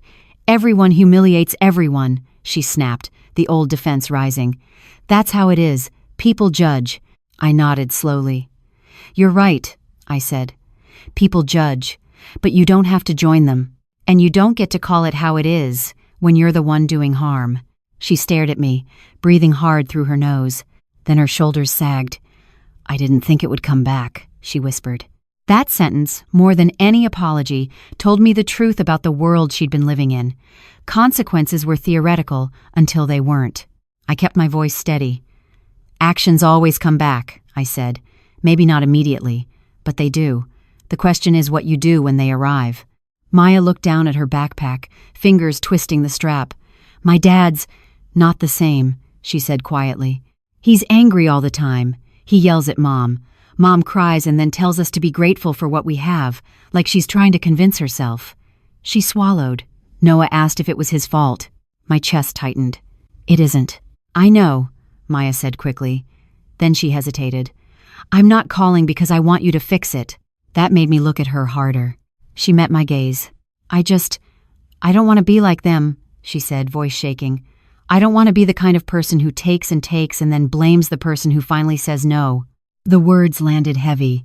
16-year-olds don't always realize they have choices separate from their parents' patterns. Hearing her say it felt like seeing a light flicker in a room that had been dark. I sat back, letting her words settle. Maya's chin trembled. I'm sorry, she said, the apology finally coming without sharp edges. For the airport, for the way I talked to you, for acting like you were embarrassing. I watched her for a long moment. In that pause, I wasn't punishing her. I was measuring whether she understood what she was apologizing for, whether she could hold the discomfort of being wrong without turning it into another weapon. Maya, I said at last, I accept that you're sorry. Her eyes widened, relief flashing so fast it almost looked like desperation. But, I continued, and that relief tightened into attention. That doesn't mean everything goes back to normal. She swallowed. Okay, if you want a relationship with me, I said, it will be on terms that include respect. No jokes at my expense. No performing cruelty for your friends. No speaking to me like I'm less than you. Maya nodded quickly. I can do that. And you will not use me, I added, to fight your parents. I won't be a pawn in your family's war. Her face tightened. I'm not... I know, I said gently, but I need it said out loud. She nodded again, slower. Okay. We sat in silence for a moment. Then, as if she couldn't help herself, she asked, "Do you hate my mom?" The question made my chest ache. I thought about Danielle's letter in the drawer. I thought about the courtroom. I thought about the daughter I raised and the woman she became. I don't hate her, I said honestly. I'm hurt by her, and I don't trust her. Those are different things. Maya's eyes dropped. I stood and walked to the kitchen. I didn't ask if she wanted anything. I simply brought back a plate of cookies from the tin on the counter, store-bought. Nothing fancy, but familiar. I set the plate on the coffee table between us like a small bridge. Maya stared at it, then let out a breath that sounded like surrender. She took one cookie and held it in her hand without eating. I missed this, she admitted quietly. I sat back down. Noah always liked the pretzels, I said. Maya's mouth twitched a near smile. He still talks about it. We talked for a while after that. Not about court filings or money. About school. About teachers she liked. About how loud the lunchroom felt. About how she didn't know who she was when she wasn't performing for someone's approval. When she finally stood to leave, she slung her backpack over one shoulder and hesitated at the door. "Can I come back?" she asked. I looked at her. Really looked. "You can," I said, "if you keep your word." Her eyes glistened. "I will." I opened the door and watched her step onto my porch, the afternoon light making her look both older and younger at the same time, old enough to wound, young enough to learn. As she walked down the steps, she turned back once. "Grandma?" she called. "Yes?" Her voice was quiet, almost swallowed by the wind. "You were right. Confidence isn't cruelty." I nodded once, unable to speak past the ache in my throat. She left, and my house settled into quiet again. But it wasn't the same quiet as before. This quiet had something growing inside it, something careful, cautious, and real. Not reconciliation. Not yet. But the beginning of accountability. Autumn came the next year with a kind of beauty that felt almost suspicious. The maple tree in my front yard turned red overnight. It seemed one day plain and tired, the next day blazing like it had been lit from within. Leonard would have loved it. He would have stood on the porch with his coffee, nodding like the tree had done its job. For the first time in years, I stood there too, not rushing. Not scanning my phone for Danielle's next request. Not bracing for the next crisis that would somehow require my bank account to fix it. Just standing. Just breathing. People talk about moving on as if it's a dramatic decision, a final speech, a slammed door. But for me, moving on happened in small, ordinary choices. It happened in what I stopped doing. I stopped apologizing for having boundaries. I stopped answering guilt disguised as love. I stopped negotiating my dignity like it was optional. That doesn't mean I stopped hurting. There were mornings I woke up and the grief hit me in a wave. Grief for Leonard, yes, but also grief for the family I thought I had. Grief for the daughter I raised who chose status over compassion. Grief for the holidays that used to be loud and messy and warm. But the pain changed shape. It stopped being a weight I carried alone. It became something I could set down and examine, something I could learn from. After the court case, I did exactly what I told myself I'd do. I rebuilt my life around myself. I joined a book club at the local library, one I'd avoided for years because Danielle always made it sound silly. A bunch of bored women talking about novels, she'd scoffed once. Those bored women became something I didn't realize I needed. Community that didn't want anything from me except my presence. On Thursday mornings, I took a watercolor class at the community center. My first painting looked like a sad bruise on paper. I laughed so hard at it I startled the woman beside me. She laughed too, and then we went for coffee after class. Her name was Denise, 58, divorced, strong. She didn't treat me like an ATM, she treated me like a person. That felt revolutionary. Patricia and I talked twice a week, sometimes about legal strategy at first, loose ends, paperwork, how to protect myself long term, but eventually we talked about simpler things, recipes, movies, old memories from college, when we were both convinced life would be fair if we were good. One night she said, "You sound lighter." I surprised myself by believing her. In October, I booked a trip to Italy. 3 weeks, alone. Rome, Florence, the Amalfi Coast. I had dreamed of it for decades, always pushing it off, First because Leonard and I were saving, then because Leonard got sick, then because Danielle needed help, then because the kids had tuition, then because Evan's reimbursement fell through. Always later. Always after. I stopped living in after. On the day I left, I stood at the airport with a small suitcase and a passport in my hand and felt something that made my throat tighten. Freedom without permission. I didn't check my phone every 5 minutes. I didn't worry about who would be upset. I didn't wonder if I deserved it. I just went. And on that flight, I sat by the window because Leonard was right. You should see where you're going. Meanwhile, the life Danielle and Evan built continued to shrink into something more honest. I didn't stalk them. I didn't obsess. But information has a way of finding you when people are embarrassed. Mutual acquaintances would mention small things with lowered voices. They moved again. Evan was consulting now for less money. Danielle was still at the dental office. Their friends went quiet. The social invitations dried up. The foundation they'd built on my generosity had cracked. And without it, everything that looked glamorous revealed what it actually was. Performance. Danielle didn't call me for a long time after the letter, and I didn't reach out. Not because I wanted to punish her, but because I needed to protect the peace I'd fought for. Forgiveness is not the same as access. Maya, on the other hand, kept her word. She came back 2 weeks after her first visit with a book in her backpack and nervous energy in her shoulders. She didn't film my living room. She didn't smirk. She sat on the couch and asked me about Leonard, what he was like when he was young, what he used to cook, how he laughed. She told me she'd started writing again, privately, not for likes. Once, she said quietly, I didn't know you were interesting. I laughed, surprised, and she blushed like she hadn't meant it as an insult. No one bothered to know me, I said gently. Not even the people who claimed they loved me. Maya looked down at her hands. I want to know you, she said. The real you. I believed her. And that's how we built something slowly, carefully, like rebuilding a house after a fire. We started with conversations that didn't involve anyone else. My story, her story. Not Danielle's version. Not Evan's strategy. Not the family narrative designed to make me smaller. Maya was the first crack in the wall Danielle had built between me and the kids. Noah followed. Later. He didn't come on a bus the way Maya did. He came with Maya one afternoon, eyes wide, clutching a small bag of pretzels like an offering. He stood in my doorway and looked up at me like he was afraid I might disappear. Grandma, he whispered, are you mad? I crouched down and hugged him until his shoulders loosened. No, baby, I said. I'm not mad at you. I'm not mad at you. He held onto my sweater the way he always had, and I felt something inside me heal in a place I didn't realize was still bleeding. Danielle found out eventually. One evening, when I drove Maya and Noah back to their rental because I insisted on bringing them home safely, Danielle opened the door and froze when she saw me. Her face was paler than I remembered. Her hair wasn't perfectly highlighted anymore. Her eyes carried exhaustion instead of entitlement.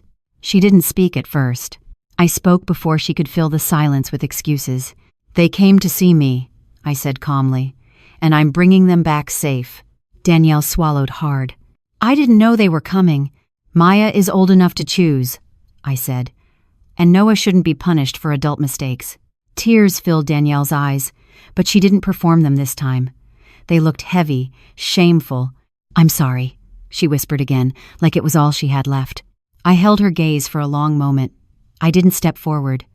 I didn't hug her. I didn't soften into the mother who would wipe away consequences with forgiveness. I nodded once. I received your letter, I said. That was all. Her lips trembled. Do you ever think we could? I lifted a hand gently, not cruelly, just firmly. Danielle, I said, voice low, steady, final. Love without boundaries isn't love. It's enabling. I will not enable you again. She closed her eyes briefly, like the words hurt but also like she needed them. I continued, my voice quiet but clear. If you want a relationship with me, it will be built on respect, on honesty, on repayment not just financially, but morally. You don't get to erase what happened with tears. Danielle nodded slowly. I understand, she whispered. Maybe she did. Maybe she didn't yet. Understanding takes time when entitlement has been your native language. I turned to Maya and Noah at the doorway. I'll see you next week, I said. Maya smiled, small and real. Noah waved with both hands. I walked back to my car, feeling the night air cool against my cheeks. Behind me, Danielle stood in the doorway watching her children wave at the mother she had tried to silence. It wasn't reconciliation. It was something better. Truth. That night, at home, I opened the drawer and took out Danielle's letter. I read it once, then placed it back, not as a promise, but as a record of where we'd been. I thought about the airport again, the counter, the line of strangers, the sting of humiliation. Someone like you should sit in the cheap seats. Back then, it felt like a sentence meant to shrink me. Now, it felt like a doorway I'd walked through. Because what I learned, what I wish every woman my age could hear before she's forced to learn it the hard way, is this. Kindness without respect is self-erasure. Family that treats you like a resource isn't family, it's entitlement wearing a familiar face. And justice isn't always loud. Sometimes justice is simply a woman standing in her own kitchen, steady and unafraid, saying, "No, not anymore. Not to you. Not to anyone." And in the quiet that follows, reclaiming her life. The greatest lesson from this story is that love without boundaries is not love, it is permission to be used. Family should never require you to shrink, apologize for your dignity, or fund your own humiliation in order to keep the peace. Respect is not automatic simply because someone shares your blood. It is earned through integrity, gratitude, and accountability. When we refuse to tolerate exploitation, we are not breaking the family, we are breaking a cycle. And sometimes the bravest act of love is not giving more, but finally saying, "No."